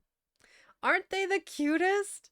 So Inky is a little possum VTuber and a wicked talented artist. Just the cutest.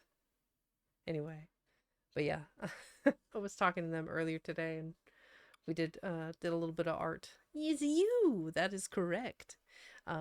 So here's a little wobbling Inky. Yeah, I'm glad.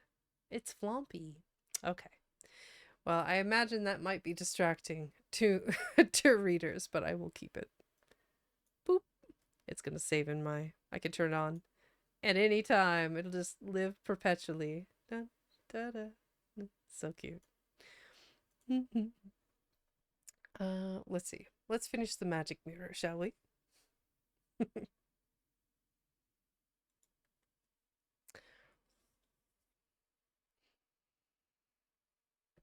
As soon as this apple was ready, the queen, the wicked queen, painted her face, disguised her hair, dressed herself as a farmer's wife, and went again over the mountains to the dwarf's cottage.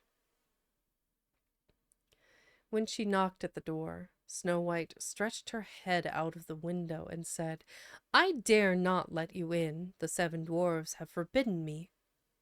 "But I am all right," said the farmer's wife. "Stay, I will show you my apples. Are they not beautiful? Let me make you a present of one." "No, thank you," cried Snow White. "I dare not take it." "What?" cried the woman. "Are you afraid it is poisoned?" Look here now, I will cut the apple in halves. You shall have the rosy cheek side, and I will eat the other. The apple was so cleverly made that the red side alone was poisonous. Snow White longed so much for the beautiful fruit as she saw the farmer's wife eat one half that she could not any longer resist, but stretched out her hand from the window and took the poisoned half. But no sooner had she taken one mouthful than she fell on the ground dead. Then the wicked queen glanced in at the window with a horrible look in her eye and laughed aloud as she exclaimed, "White as snow, red as blood, and black as ebony. This time the dwarves will not be able to awake thee." And as soon as she arrived at home and asked her mirror who was the most beautiful in the land, it replied, "Fair queen, there is none in all the land so beautiful as thou." Then had her envious heart rest, at least such rest as a heart full of envy and malice ever can have. The little dwarfs, when they came home in the evening, found poor Snow White on the ground, but though they lifted her up, there were no signs of breath from her mouth, and they found she was really dead. Yet they tried in every way to restore her. They tried to extract the poison from her lips. They combed her hair and washed it with wine and water, but all to no purpose. The dear child gave no signs of life, and at last they knew she was dead. Then they laid her on a bier, and the 7 dwarfs seated themselves round her and wept and mourned for 3 days. You know, Asim, you're not wrong. I'm pretty sure it would make for very sticky hair, but I think they were using it in like a vinegar-like way to cleanse. They were hoping to cleanse poison from her body, I'm guessing. Oh, yes, hello, welcome in. Been a minute. I hope you're doing wonderful.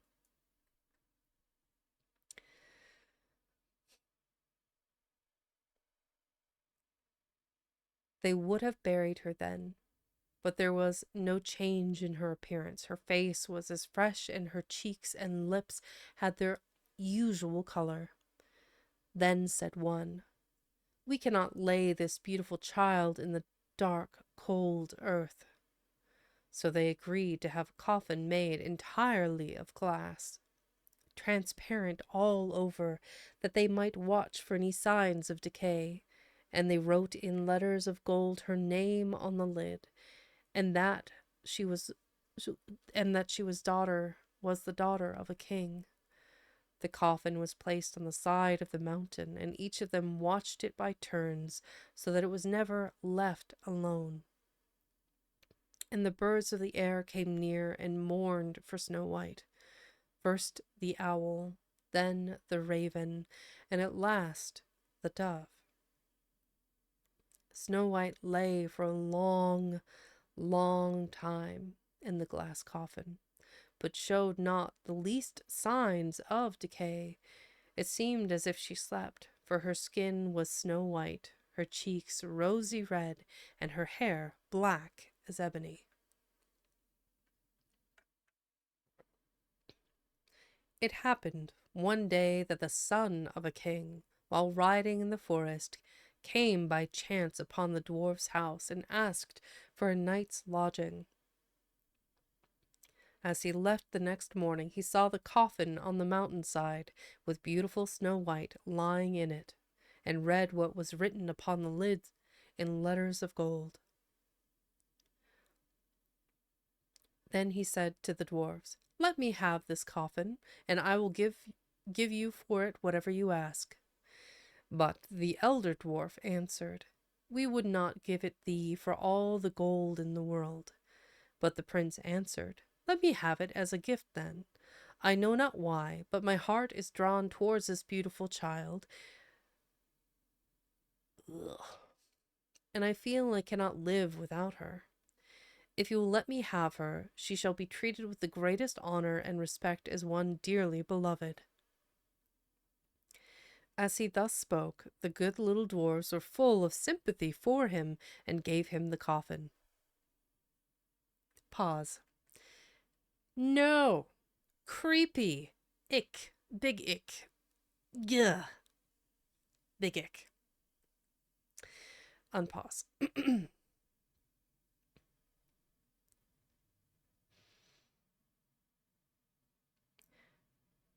Then the prince called his servants, and the coffin was placed on their shoulders, and they carried it away, followed by the king's son, who watched it carefully. Now it happened that one of them made a false step and stumbled. This shook the coffin and caused the poisoned piece of apple which Snow White had bitten to roll out of her mouth. A little while after, she suddenly opened her eyes, lifted up the coffin lid, raised herself, and was again alive. "Oh, where am I?" she cried. Full of joy, the king's son approached her. I'm gonna imagine the king's son is also like he's 10. Yes, that'll live in my headcanon. She doesn't say. Yeah. Poison apples falling out of your mouth. Hydrate or being dihydrate. No longer poison. Also, welcome in, Valis. I hope you're having a good day.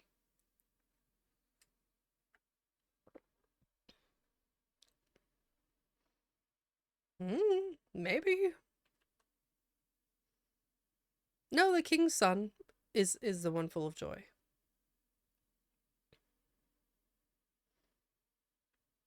I imagine she was very confused about the whole thing.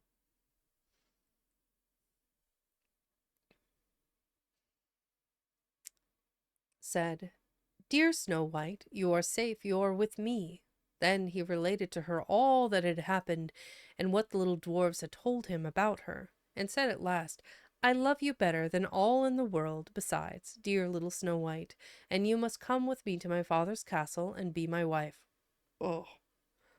Ugh.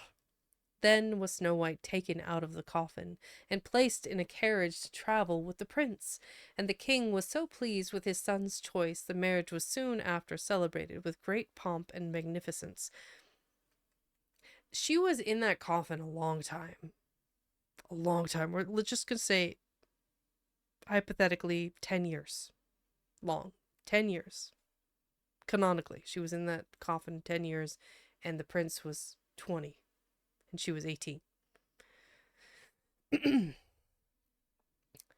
Now it happened that the stepmother of Snow White was invited, among other guests, to the wedding feast. Before she left her house, she stood in all her rich dress before the magic mirror to admire her own appearance. But she could not help saying, "Mirror, mirror on the wall, am I most beautiful of all?" Then, to her surprise, the mirror replied, "Fair queen, thou art the fairest here, but at the palace now the bride will prove 1,000 times more beautiful than thou." Then the wicked woman uttered a curse, and was so dreadfully alarmed that she knew not what to do. At first, she declared she would not go to this wedding at all, but she felt it impossible to rest until she had seen the bride, so she determined to go. But what was her astonishment and vexation, Vex mentioned, when she recognized in the young bride Snow White herself, now grown, yes, a charming young woman and richly dressed in royal robes. Her rage and terror were so great that she stood still and could not move for some minutes. At last she went into the ballroom, but the slippers she wore were to her as iron bands full of coals of fire, in which she was obliged to dance. And so, in the red, glowing shoes, she continued to dance till she fell dead on the floor, a sad example of envy and jealousy.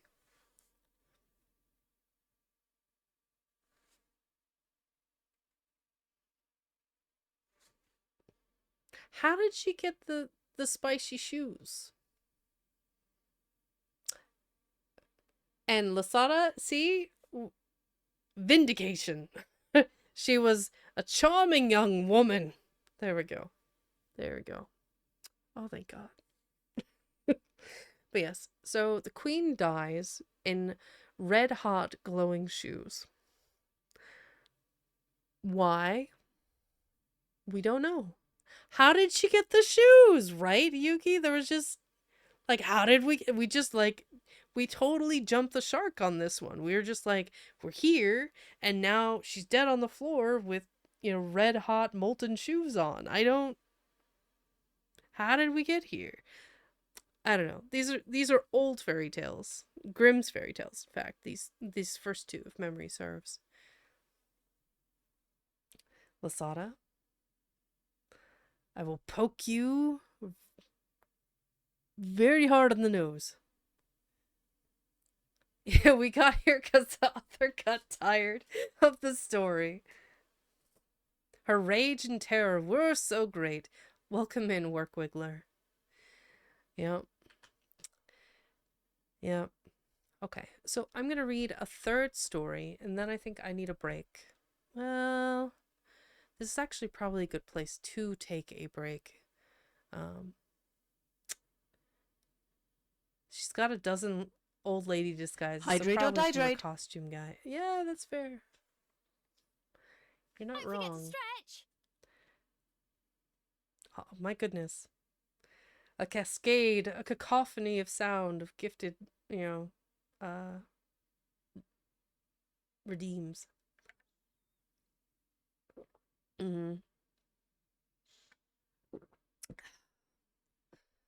We rally. All right, let's do one more, and then I'll go take a break because we have a little bit of time.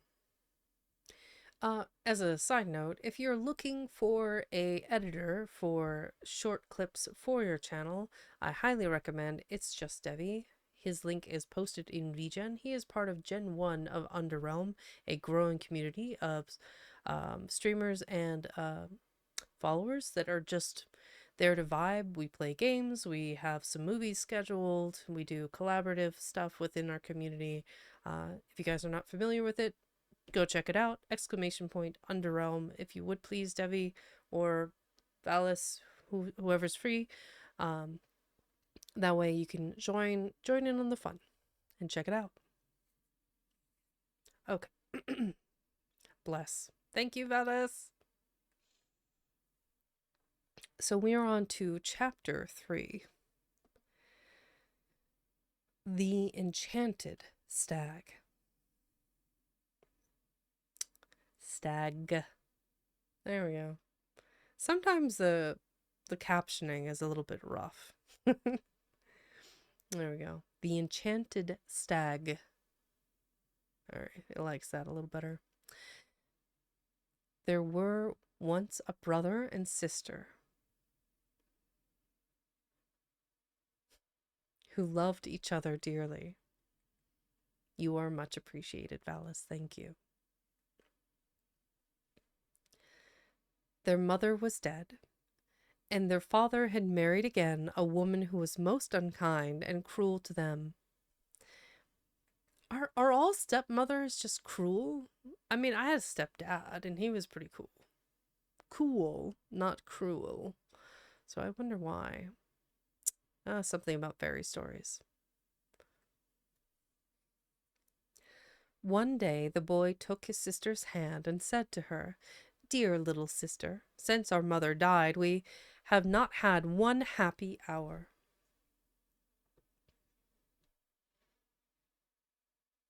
Our stepmother gives us dry, hard crusts for dinner and supper. She often knocks us about and threatens to kick us out of the house. Even the little dogs under the table fare better than we do, for she often throws them nice pieces to eat. Heaven pity us. Oh, if our dear mother knew. Come, let us go out into the wide world. So they went out and wandered over fields and meadows the whole day till evening. At last they found themselves in a large forest. It began to rain, and the little sister said, "See, brother, heaven and our hearts weep together." At last, tired out with hunger and sorrow and the long journey, they crept into a hollow tree, laid themselves down, and slept till morning. Oh, 1 second.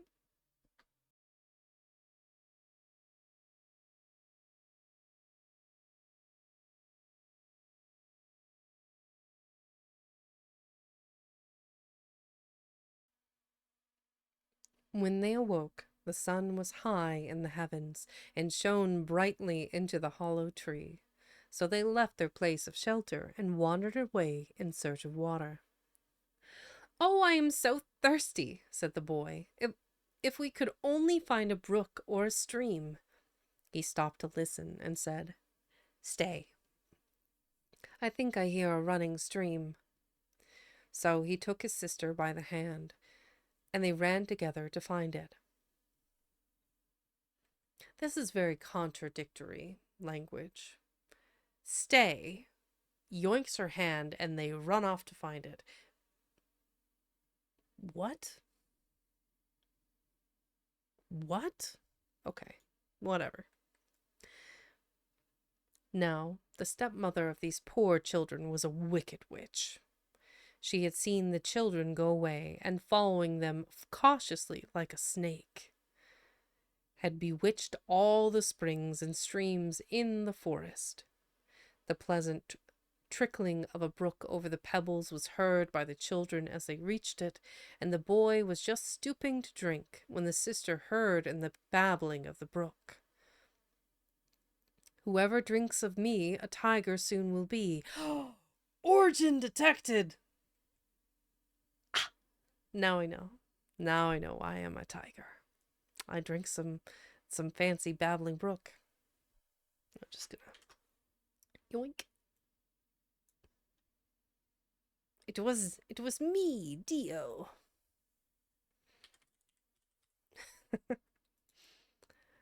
Lore drop. Yeah, maybe. I need to put this in somewhere or I'll forget. I forgore. There we go. Also, thank you, Akira. I don't know if you're still here, but I appreciate the link to the book.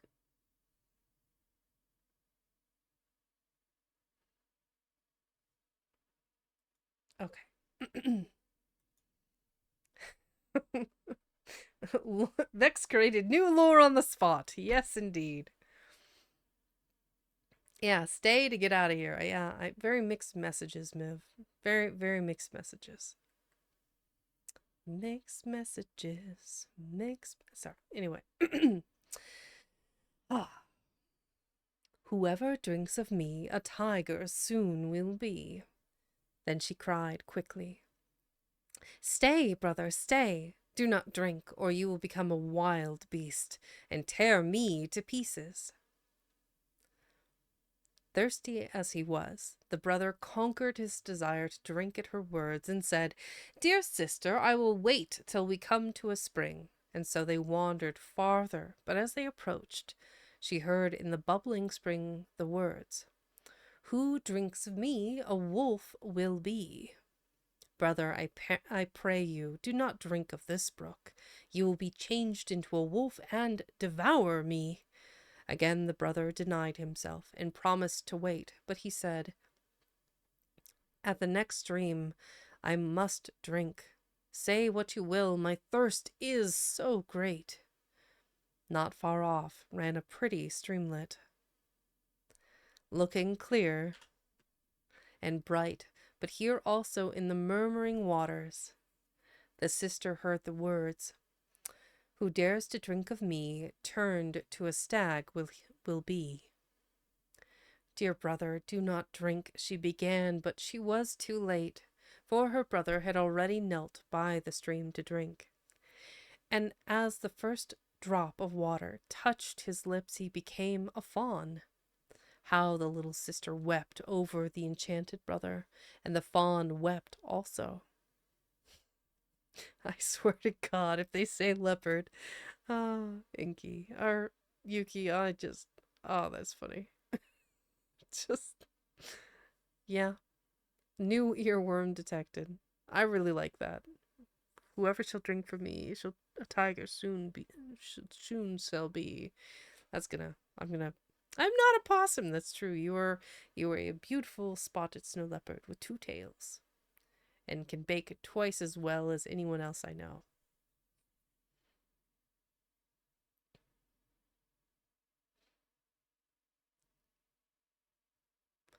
Quirrell, do you have any idea how long I had to walk for the damn thing to say Quirrell? Yeah, fair enough. You had to teach me.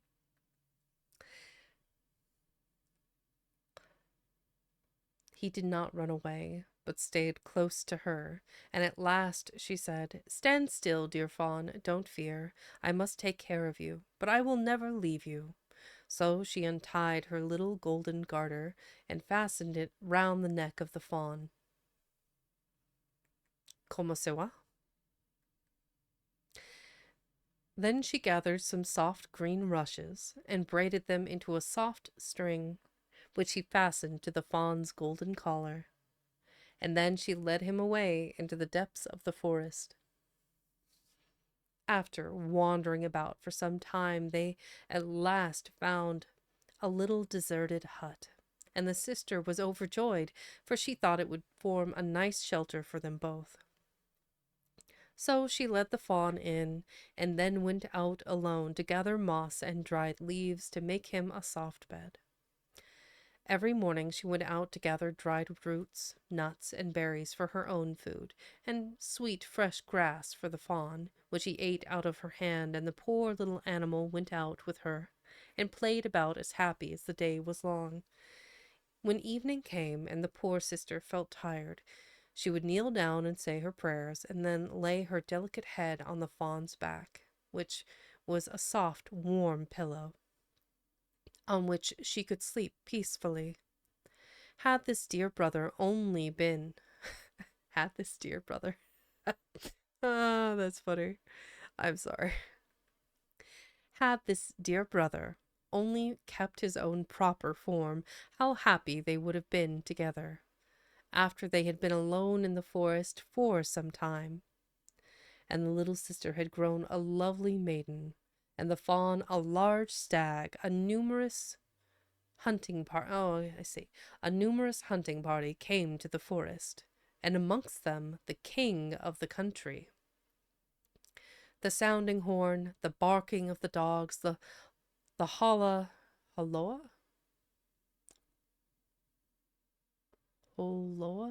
guessing. The holloa of the huntsman resounded through the forest, and were heard by the stag, who became eager to join his companions. Oh dear, he said, do let me go and see the hunt. I cannot restrain myself. And he begged so hard that at last she reluctantly consented. But remember, she said, I must lock the cottage door against those huntsmen, so when you come back in the evening and knock, I shall not admit you, unless you say, "Dear little sister, let me in." He bounded off as she spoke, scarcely stopping to listen, for it was so delightful for him to breathe the fresh air and be free again. He had not run far when the king's chief hunter caught sight of the beautiful animal and started off in chase of him, but it was no easy matter to overtake such rapid footsteps. Once, when he thought he had him safe, the fawn sprang over the bushes and disappeared. Fawn, stag, fawn, make up your mind. As it was now nearly dark, he ran up to the little cottage, knocked at the door, and cried, "Dear little sister, let me in." The door was instantly opened, and oh, how glad his sister was to see him safely resting on his soft, pleasant bed. A few days after this, the huntsmen were again in the forest, and when the fawn heard the holloa, he could not rest in peace, but begged his sister again to let him go. She opened the door and said, I will let you go this time, but pray do not forget to say what I told you when you return this evening. Hollow. Okay. Thank you, Lasada. The chief hunter very soon espied the beautiful fawn with the golden collar, pointed it out to the king, and they determined to hunt it. They chased him with all their skill till the evening, but he was too light and nimble for them to catch, till a shot wounded him slightly in the foot, so that he was obliged to hide himself in the bushes, and, after the huntsmen were gone, limp slowly home. One of them, however, determined to follow him at a distance, and discover where he went. That's interesting.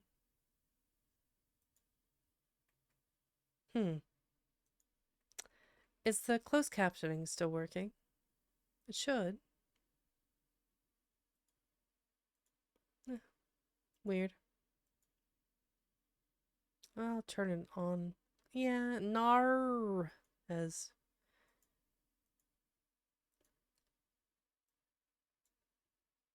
I don't know. I guess maybe it's not working now. Gotta love OBS. Maybe save, disable, turn it back on, save. Nope. Oh, it's working. We're good. It just needed to be refreshed, I guess. Yes, OBS has been, yeah, lots of the things. All right. Ba, ba, ba.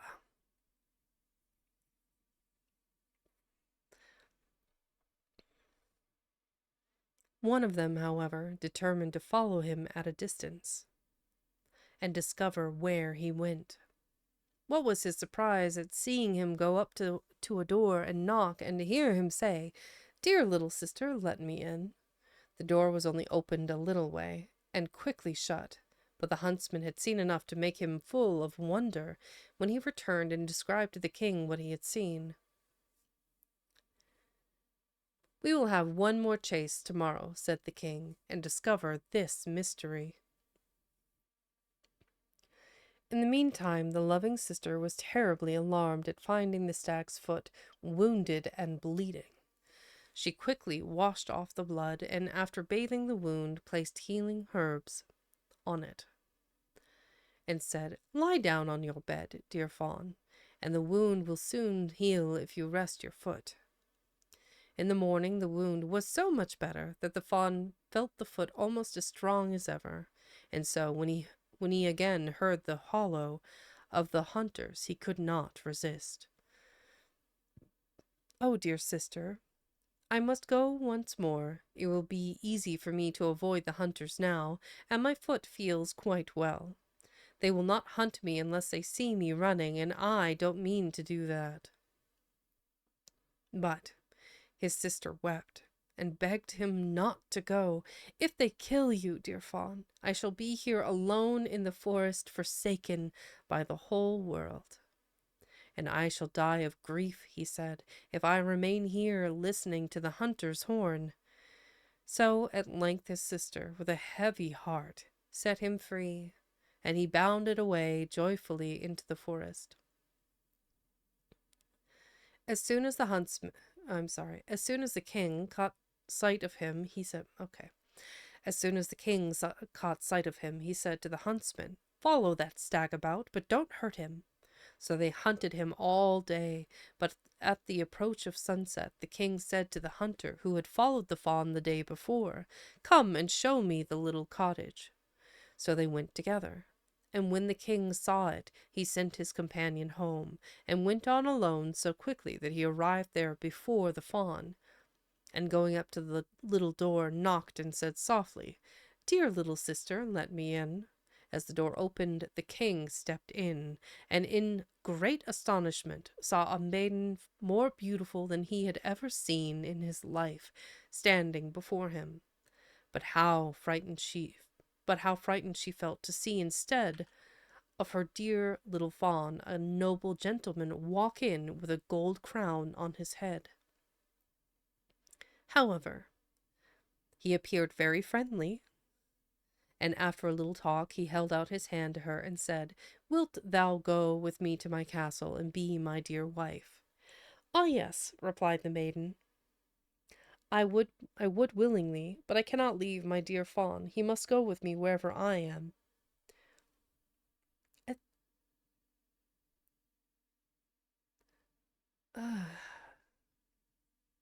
the absolute, separation of disbelief. It just the whole, yeah. Random stranger walks in the door. "You're gorgeous. Marry me Hydrate or now." dihydrate? Seems logical. Very logical. Yes, I will drink the water.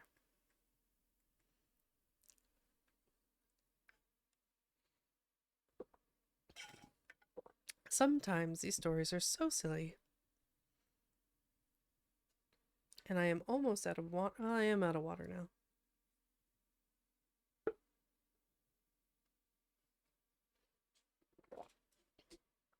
So what you're saying is, Lasada, your life is a fairy tale. At least that's my takeaway. I always knew you were magic.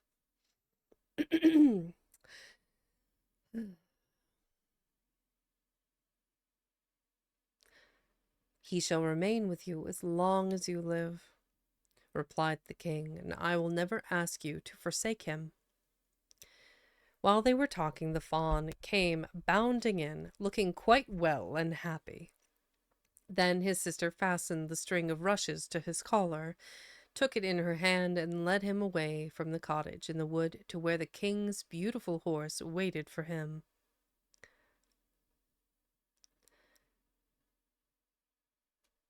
The king placed the maiden before him on his horse and rode away to his castle, the fawn following by their side. Soon after, their marriage was celebrated with great splendor, and the fawn was taken the greatest care of, and played where he pleased or roamed about the castle grounds in happiness and safety. In the meantime, the wicked stepmother, who had caused these two young people such misery, supposed that the sister had been devoured by wild beasts, and that the fawn had been hunted to death.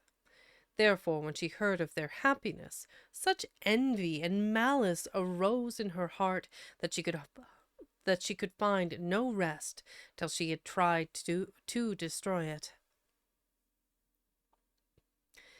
She and her ugly daughter came to the castle when the queen had a little baby, and one of them pretended to be a nurse, and at last got the mother and child into their power. They shut the queen up in the bath and tried to suffocate her, and the old woman put her own ugly daughter in the queen's bed, that the king might not know she was away. She would not, however, let him speak to her, but pretended that she must be kept quite quiet. The queen escaped from the bathroom, where the wicked old woman had locked her up, but she did not go far, as she wanted to watch over her child and the little fawn. For 2 nights, the baby's nurse saw a figure of the queen come into the room and take up her baby and nurse it. Then she told the king, and he determined to watch himself. The old stepmother, who acted as nurse to her ugly daughter, whom she tried to make the king believe was his wife, had said that the queen was too weak to see him, and never left her room. "There cannot be 2 queens," said the king to himself, "so tonight I will watch in the nursery." As soon as the figure came in and took up her baby, he saw it was his real wife, and caught her in his arms, saying, "You are my own beloved wife, as beautiful as ever." The wicked witch had thrown her into a trance, hoping she would die, and that the king would then marry her daughter. But on the king speaking to her, the spell was broken. The queen told the king how cruelly she had been treated by her stepmother, and on hearing this he became very angry and had the witch and her daughter brought to justice. They were both sentenced to die, and the daughter to be devoured by wild beasts, and the mother to be burnt alive. Jesus Christ. No sooner, however, was she reduced to ashes than the charm which held the queen's brother in the form of a stag was broken.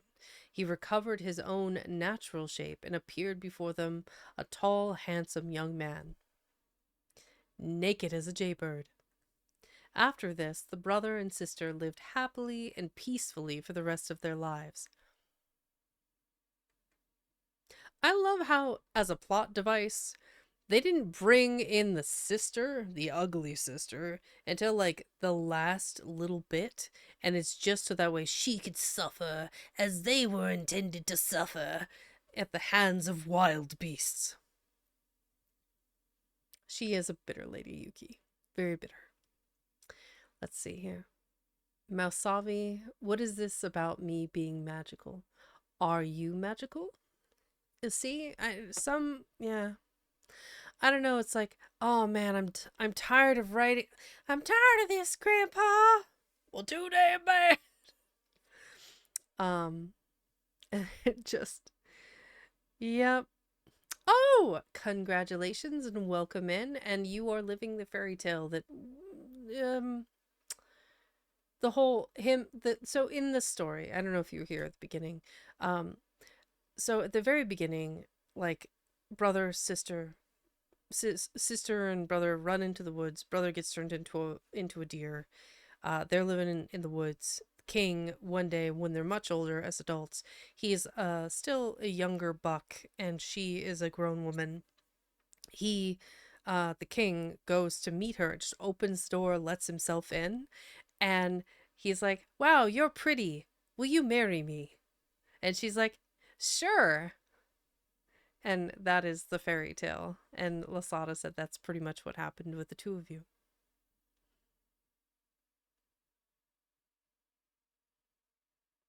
Which I think is really cute.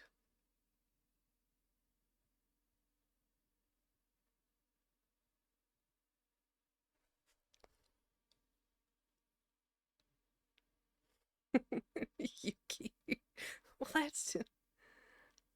Oh, okay. Well, that's fair. I imagine he didn't just walk in and it's like immediately propose, but it was just kind of funny the way he said it.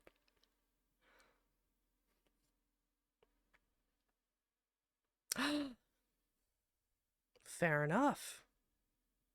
Take charge, lady. Good work. He asked you out, you asked him to marry you. That is so romantic. We all need more romance in our lives. And I love hearing stories about it.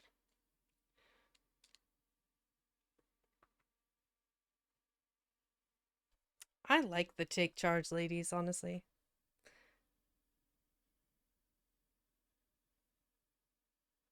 He's your cat now. Admirable. I like that. Good work, Lasada. You found a good one. Let's see. We're at... I proposed to my wife because I was tired of waiting. Well, yeah. I imagine that if I ever do, I might be the one to ask. Maybe. I don't know. You waited for 12 years? 12 years. Yuki. Well, fair enough. 12 years. Should have put a ring on it, didn't it?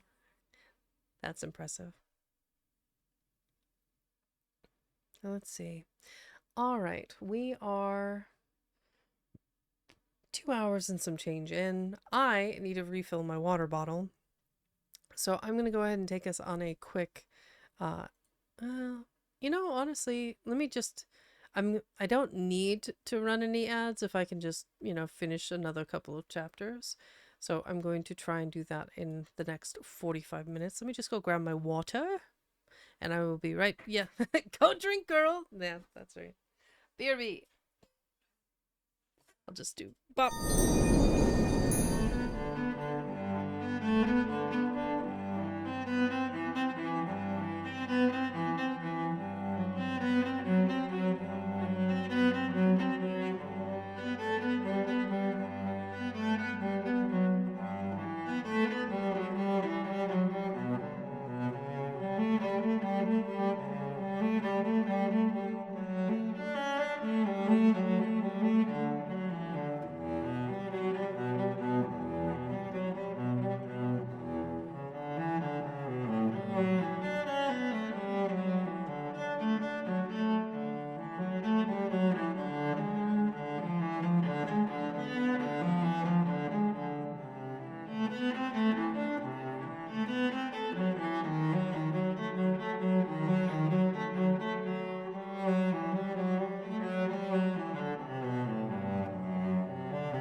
All right, I came back.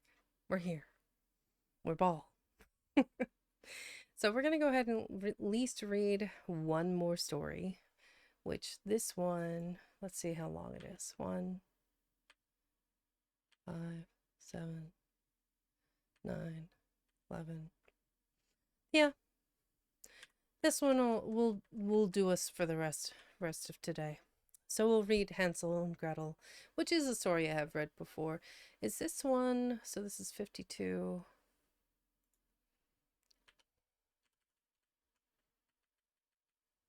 Let's see.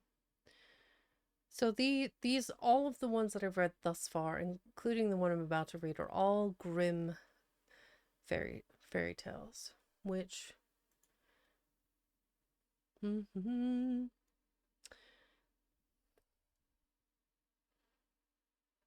So for those of you not familiar, I guess it would be Jacob and Wilhelm Grimm, noted storytellers, collectors of stories from France, Italy, Germany, all over the all over Europe. And so they actually curated the Grimm's fairy tales is kind of like this one. It's a curation of all of those stories translated into, I think, German. It would be those stories translated into German and then collected. And so in this book, it's similarly just like the Grimm brothers did. It's a collection of stories that Hamilton Wright maybe put together. So, page 52. There we go.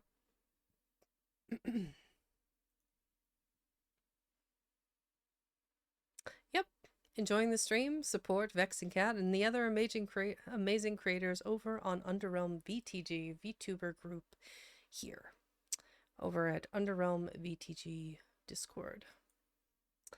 Let's see here. And she said...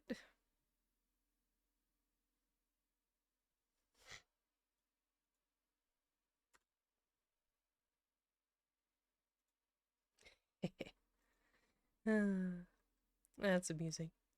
All right. Let's go on to chapter 4. Hansel and Gretel. Or Gretel. So Hansel and Gretel. Near the borders of a large forest dwelt in olden times a poor woodcutter who had 2 children. A boy named Hansel and his sister, Gretel. They had very little to live upon, and once when there was a dreadful season of scarcity in the land, the poor woodcutter could not earn sufficient to supply their daily food. One evening, after the children were gone to bed, the parents sat talking together over their sorrow, and the poor husband sighed and said to his wife, who was not the mother of his children, but their stepmother. Seriously, they really had it out for stepmothers. What will become of us? For I cannot earn enough to support myself and you, much less the children. What shall we do with them? For they must not starve. I know what to do, husband, she replied. Early tomorrow morning we will take the children for a walk across the forest and leave them in the thickest part. They will never find the way home again, you may depend, and then we shall only have to work for ourselves. No, wife, said the man, that I will never do. How could I have the heart to leave my children all alone in the wood, where the wild beasts would come quickly and devour them? Anytime. Oh, I see. There we go. Oh, you fool, replied the stepmother. If you refuse to do this, you know we must all four perish with hunger. You may as well go and cut the wood for our coffins. And after this she let him have no peace till he became quite worn out, and could not sleep for hours, but lay thinking in sorrow about his children. The two children, who also were too hungry to sleep, heard all that their stepmother had said to their father. Poor little Grethel wept bitter tears as she listened, and said to her brother, What is going to happen to us, Hansel? Hush, Grethel, he whispered. Don't be so unhappy. I know what to do. Then they lay quite still till their parents were asleep. As soon as it was quiet, Hansel got up, put on his little coat, unfastened the door, and slipped out. The moon shone brightly, and the white pebble stones which lay before the cottage door glistened like new silver money. Hansel stooped and picked up as many of the pebbles as he could stuff in his little coat pockets. He then went back to Grethel and said, Be comforted, dear little sister, and sleep in peace. Heaven will take care of us. Then he laid himself down again in bed and slept till the day broke. As soon as the sun was risen, the stepmother came and woke the two children and said, Get up, you lazy bones, and come into the wood with me to gather wood for the fire. Then she gave each of them a piece of bread and said, You must keep that to eat for your dinner, and don't quarrel over it, for you will get nothing more. Grethel took the bread under her charge, for Hansel's pockets were full of pebbles. Then the stepmother led them a long way into the forest. They had gone but a very short distance when Hansel looked back at the house, and this he did again and again. At last his stepmother said, Why do you keep staying behind and looking back so? Oh, mother, said the boy, I can see my little white cat sitting on the roof of the house, and I am sure she is crying for me. Nonsense, she replied, that is not your cat. It is the morning sun shining on the chimney pot. Hansel had seen no cat, but he stayed behind every time to drop a white pebble from his pocket on the ground as they walked. As soon as they reached a thick part of the wood, their stepmother said, Come, children, gather some wood, and I will make a fire, for it is very cold here. Then Hansel and Grethel raised quite a high heap of brushwood, and which soon blazed up into a bright fire, and the woman said to them, Sit down here, children, and rest while I go and find your father, who is cutting wood in the forest. When we have finished our work, we will come again and fetch you.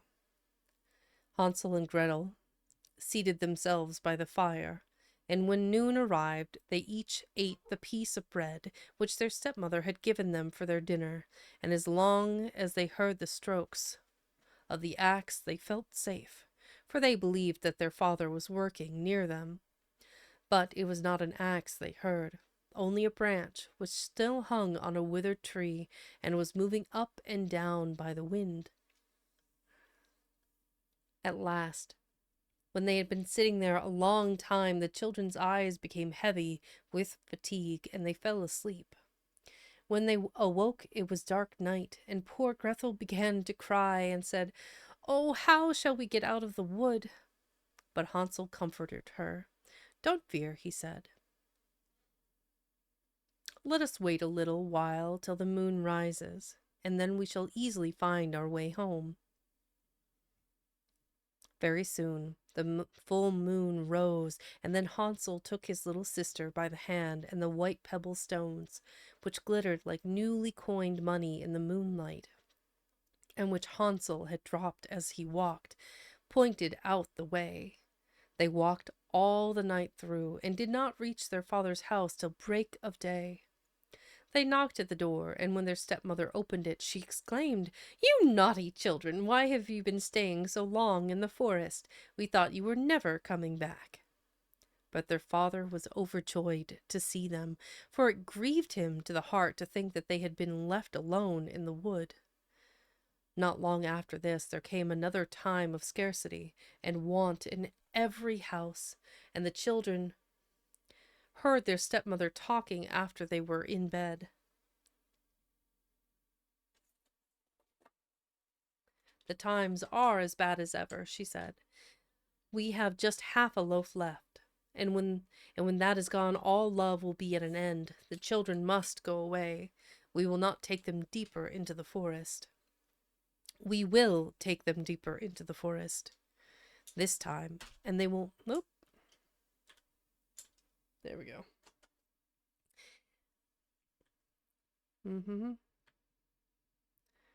Ba. I am so lost.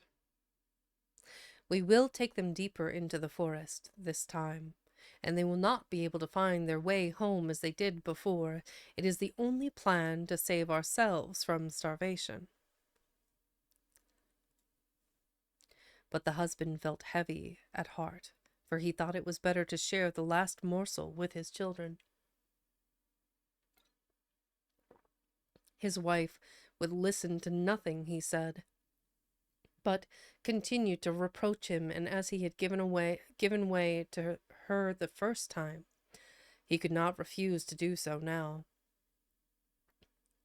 The children were awake and heard all the conversation, so as soon as their parents slept, Hansel got up, intending to go out and gather some more of the bright pebbles to let fall as he walked, that they might point out the way home, but his stepmother had locked the door and he could not open it. When he went back to his bed, he told his little sister not to fret, but to go to sleep in peace, for he was sure they would be taken care of. Early the next morning the stepmother came and pulled the children out of bed, and when they were dressed gave them each a piece of bread for their dinners, smaller than they had had before, and then they started on their way to the wood. As they walked, Hansel, who had the bread in his pocket, broke off little crumbs, and stopped every now and then to drop one, turning round as if he was looking back at his home. "Hansel," said the woman, "what are you stopping for in that way? Come along directly." "I saw my pigeon sitting on the roof, and he wants to say good-bye to me," replied the boy. "Nonsense," she said. "That is not your pigeon. It is only the morning sun shining on the chimney top." But Hansel did not look back any more. He only dropped pieces of bread behind him as they walked through the wood. This time they went on till they reached the thickest and densest part of the forest, where they had never been before in all their lives. Again they gathered the brushwood, of which the stepmother made up a large fire. Then she said, "Remain here, children, and rest, while I go help your father, who is cutting wood in the forest. When you feel tired, you can lie down and sleep for a little while, and we will come and fetch you in the evening, when your father has finished his work." So the children remained alone till midday, and then Gretel shared her piece of bread with Hansel, for he had scattered his own all along the road as they walked.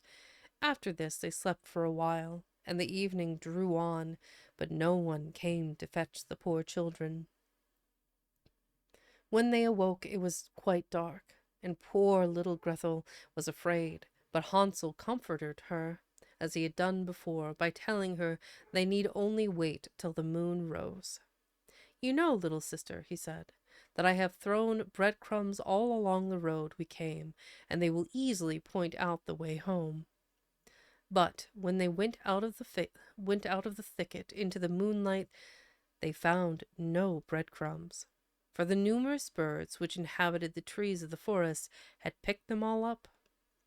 Hansel tried to hide his fear when he made his sad discovery, and said to his sister, "Cheer up, Grethel. I dare say we shall find our way home without the crumbs. Let us try." But this they found impossible. They wandered about the whole night, and the next day from morning till evening, but they could not get out of the wood, and were so hungry that had it not been for a few berries which they picked, they must have starved. At last they were so tired that their poor little legs could carry them no farther, so they laid themselves down under a tree and went to sleep. When they awoke, it was the third morning since they had left their father's house, and they determined to try once more to find their way home. But it was no use. They only went still deeper into the wood, and knew that if no help came, they must starve. About noon, they saw a beautiful snow-white bird sitting on the branch of a tree, and singing so beautifully that they stood still to listen. When he had finished his song, he spread out his wings and flew on before them. The children followed him, till at last they saw at a distance a small house, and the bird flew and perched on the roof. But how surprised were the boy and girl when they came nearer to find that the house was built of gingerbread, and ornamented with sweet cakes and tarts, while the window was formed of barley sugar. "Oh!" exclaimed Hansel, "let us stop here and have a splendid feast. I will have a piece from the roof first, Grethel, and you can eat some of the barley sugar window. It tastes so nice." Hansel reached up on tiptoe, and breaking off a piece of the gingerbread, he began to eat with all his might, for he was very hungry. Grethel seated herself on the doorstep and began munching away at the cakes, of which it was made. Presently a voice came out of the cottage. "Munching, crunching, munching, who's eating up my house?" Then answered the children, the wind, only the wind," and went on eating as if they never meant to leave off without a suspicion of wrong. Hansel, who found the cake on the roof taste very good, broke off another large piece, and Grethel had just taken out a whole pane of barley sugar from the window and seated herself to eat it, when the door opened and a strange-looking old woman came out leaning on a stick. Hansel and Grethel were so frightened that they let fall what they held in their hands. The old woman shook her head at them and said, "Ah, you dear children, who has brought you here? Ah, you dear children, who has brought you here? Come in and stay with me for a little while, and there shall no harm happen to you." She seized them both by the hands as she spoke, and led them into the house. She gave them for supper plenty to eat and drink, milk and pancakes and sugar, apples and nuts, and when evening came, Hansel and Grethel were shown two beautiful little beds with white curtains, and they lay down in them and thought they were in heaven. Welcome in, Kingdom. Hello. But although the old woman pretended to be friendly, she was a wicked witch, who had her house built of gingerbread on purpose to entrap children. When once they were in her power, she would feed them well till they got fat, and then kill them and cook them for her dinner, and this she called her feast day. Fortunately, the witch had weak eyes and could not see very well, but she had a very keen scent, as wild animals have, and could easily discover when human beings were near. As Hansel and Grethel had approached her cottage, she laughed to herself maliciously, and said with a sneer, "I have them now, they shall not escape from me again." Murder. Komandokert, it's because of the rampant murder. This is a book from the 1900s. I'm sorry, 1800s, 1905. It is considered, by modern context, it is not really very spicy, but it also has a lot of death because the Grimm brothers murdered, like the witch that literally fell over dead because the molten hot fiery shoes killed her. Is it very descriptive? No, but it is something that I tend to acknowledge. And personally, as I'm affiliated with an 18 plus specific, not safe for work content, but we as creators only work with other 18 plus creators, and our community is 18 plus as well. It's just for public safety. So if you do not identify as 18 plus, we do ask that you escort yourself out, unfortunately. But yes, I am currently reading children's stories from way back in the day that every child should know, which I think is ironic. I digress. Dogs are barking. Wonderful. 1 second.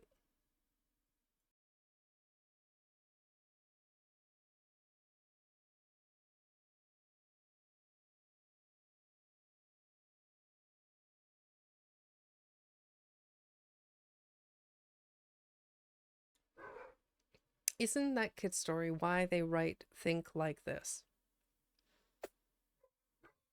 That was a little bit fragmented, so a quack faster, Chase. Oh Lord, Lazada. So why did they write like this? That is a good question. So they wrote stories in this vein specifically to teach children lessons. Various, oh my God, huskies! I swear to God.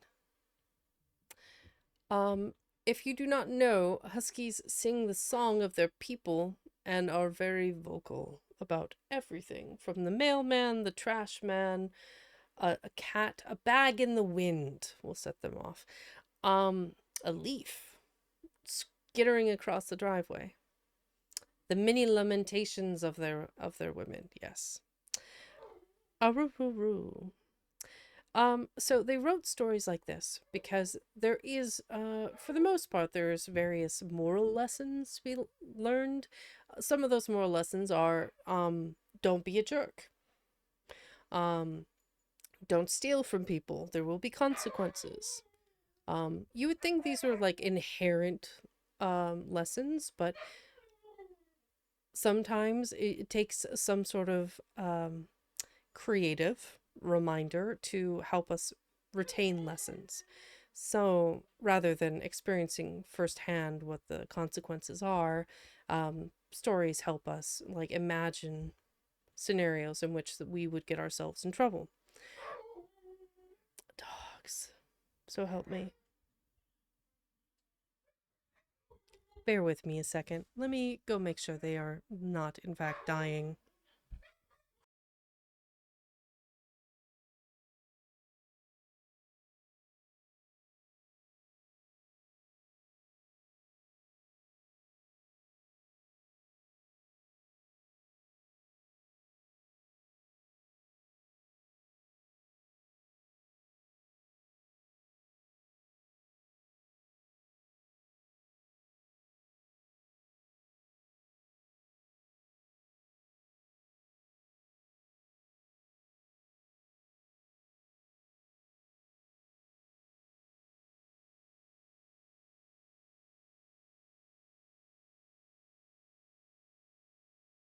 Let's try this again. Let's see. Okay. So, like I was saying, children's stories, especially olden times children's stories, were usually just weird life lessons caught up in strange imagery, but children's imaginations help them remember. So, creative lessons like fairy tales tend to stick with you a little bit easier than just being told, you don't do this because blah. Because the idea of a consequence doesn't really, without visualizing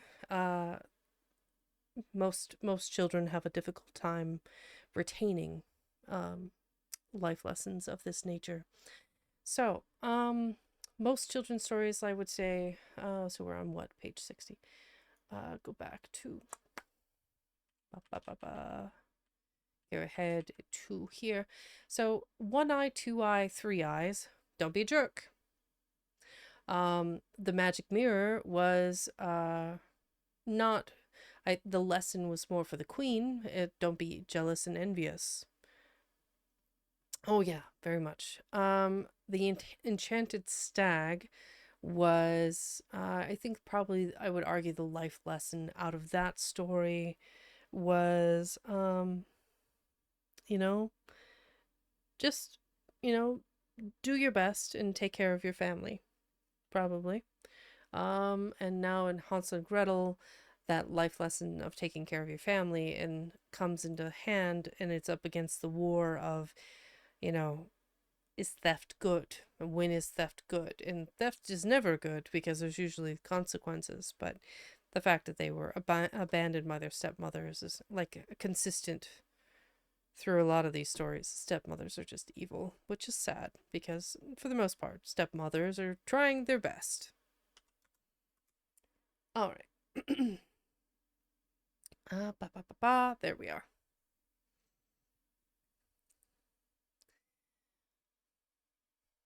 I'll put that there.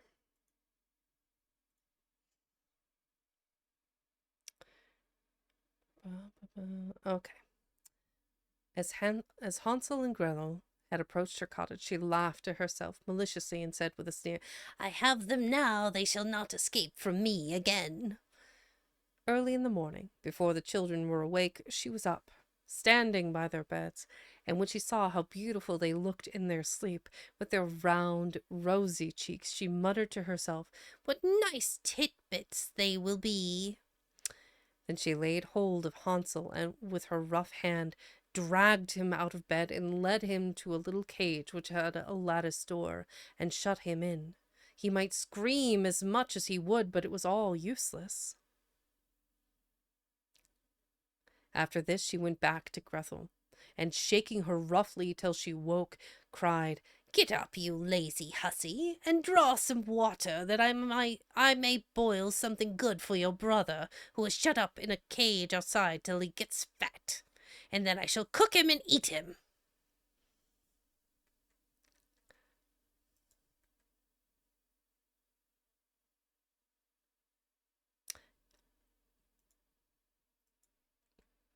Uh, hmm. Okay.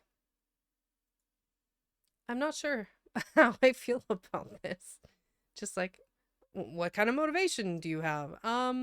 Ladies threatened to eat me and my brother, but she's not really giving me any incentive, except, I don't want to die. Ah, to each their own. Okay.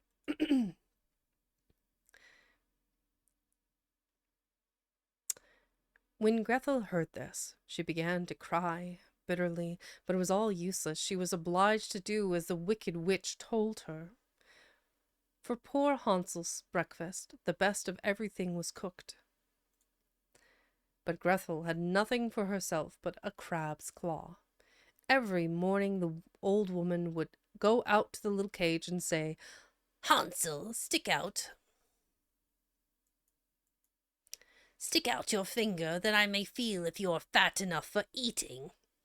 But Hansel, who knew how dim her old eyes were, always stuck out a bone through the bars of his cage, which he thought was his finger, for she could not see, and when she felt how thin it was, she wondered very much why he did not get fat. However, as the weeks went on and Hansel seemed not to get any fatter, she became impatient and said she could not wait any longer. "Go, Grethel," she cried to the maiden. "Be quick and draw water. Hansel may be fat or lean, I don't care. Tomorrow morning I mean to kill him and cook him." Oh, how the poor little sister grieved when she was forced to draw the water, and as the tears rolled down her cheeks, she exclaimed, "It would have been better to be eaten by wild beasts, or to have been starved to death in the woods than we should have died together." "Stop your crying," cried the old woman. "It is not of the least use. No one will come to help you." Early in the morning, Grethel was obliged to go out and fill the great pot with water and hang it over the fire to boil. As soon as this was done, the old woman said, "We will bake some bread first. I have made the oven hot, and the dough is already kneaded." Then she dragged poor little Grethel up to the oven door, under which the flames were burning fiercely, and said, "Creep in there and see if it is hot enough yet to bake the bread."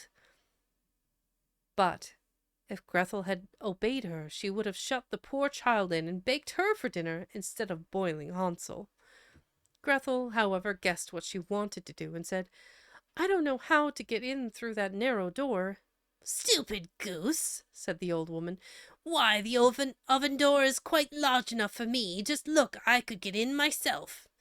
As she spoke, she stepped forward and pretended to put her head in the oven. A sudden thought gave Grethel unusual strength. She started forward, gave the old woman a push which sent her right into the oven. Then she shut the iron door and fastened the bolt.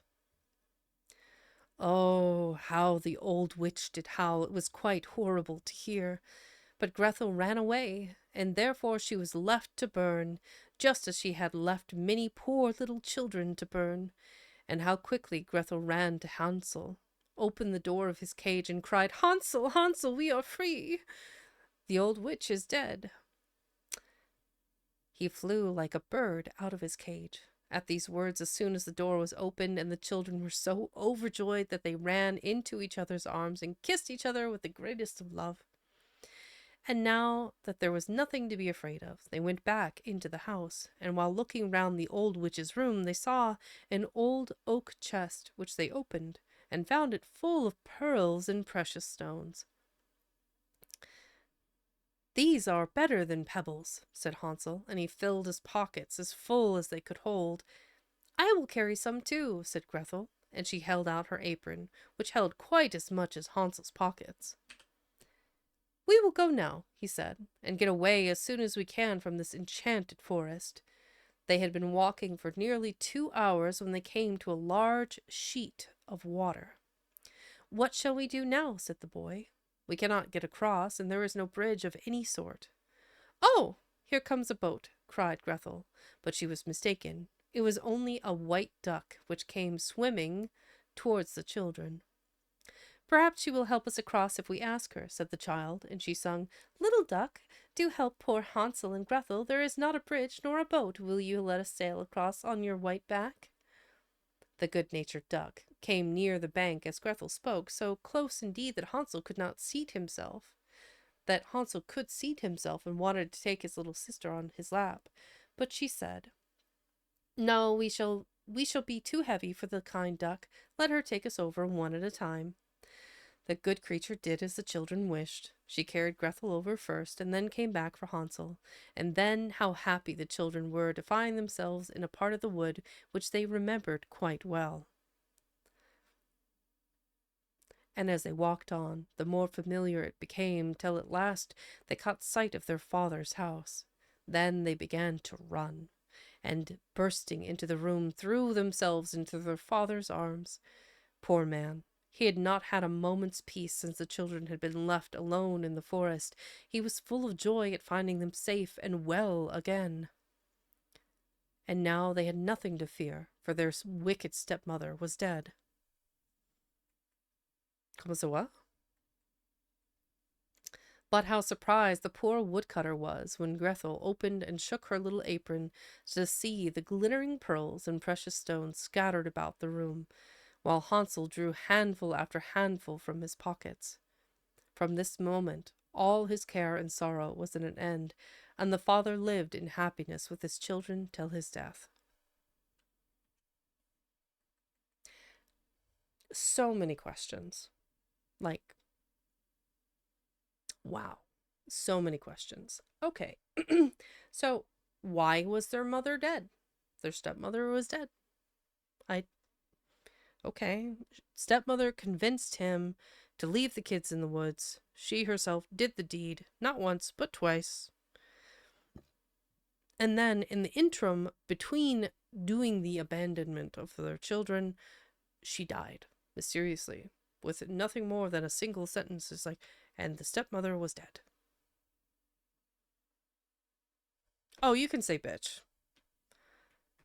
Yeah, you can say bitch. The bitch had it coming. She had it coming. She had it coming. You shan't. Oh, that's fair. Yeah, that was wild. That was a wild one. All right, we have read a fair amount of pages today. Let me see what's out there, and we can do a little just chatting for a minute while we track down somebody of a similar. Who do we have? So Bone is doing gaming, Slevin is gaming, Sino's arting, Manny is doing metal gaming.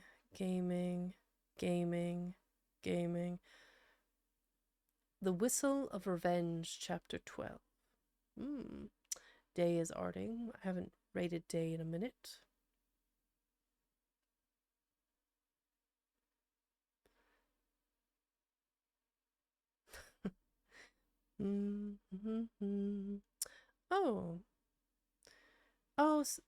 Arrow's doing some Legos. That would be nice. I think either a reading streamer or somebody else in the Underrealm community would be nice. Dungeons and Dragons, good to know. A lot of people playing games today. But, you know, I think it would be really nice to go say hi to Arrow. She's been streaming for a little bit, and I think she's going to be streaming for a while. I will drink plenty of water. Do not worry, my dear friend.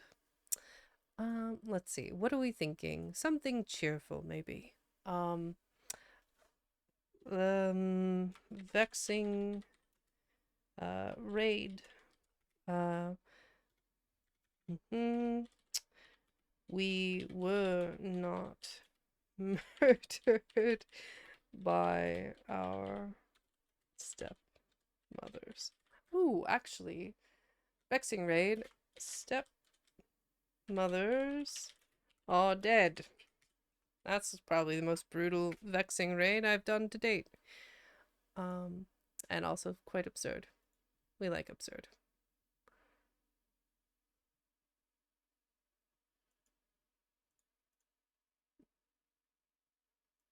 Murdered. Not murdered by... The stepmothers are dead. The mothers are dead. And killed all their innocents. We'll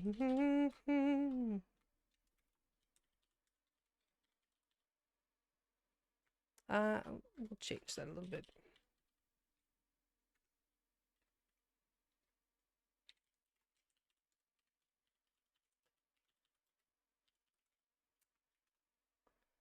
Oh, of course she went on. Be right back. That's funny. Maybe. There we go. Haha. She returned. Victorious. There we go. Okay. So, for those of you not in the know, here, let me put that chat message in chat there. Grab that. That is for all followers to use. That emote is fantastic. Created by Yuki. So, for those of you not aware, Erosita, who we will be raiding into shortly, is also from Gen 2 of the Underrealm. She is right around the corner. She is 12 days out from her new model debut, and I do want to highlight that. She's an absolutely lovely creator, very chill vibes. Currently, she has, I think, a cat in her lap as she designs Legos. So, it will be a grand time to go visit. So, once again, it's been an absolute pleasure, everyone. I'm glad you've got your emotes. Grab your raid message. We'll head on over. Hang tight. We shall return to where the water tastes like wine on Thursday. Hopefully we can get that finished. Though I think once we finish that, we will be focused primarily on reading this novel, which is at least 5 more sessions. Yeah, let's heckin' go. All right. Everyone, I hope you have a wonderful evening and get to enjoy the comfort of our dear Arrow in good standing. So, alley-oop, let's go.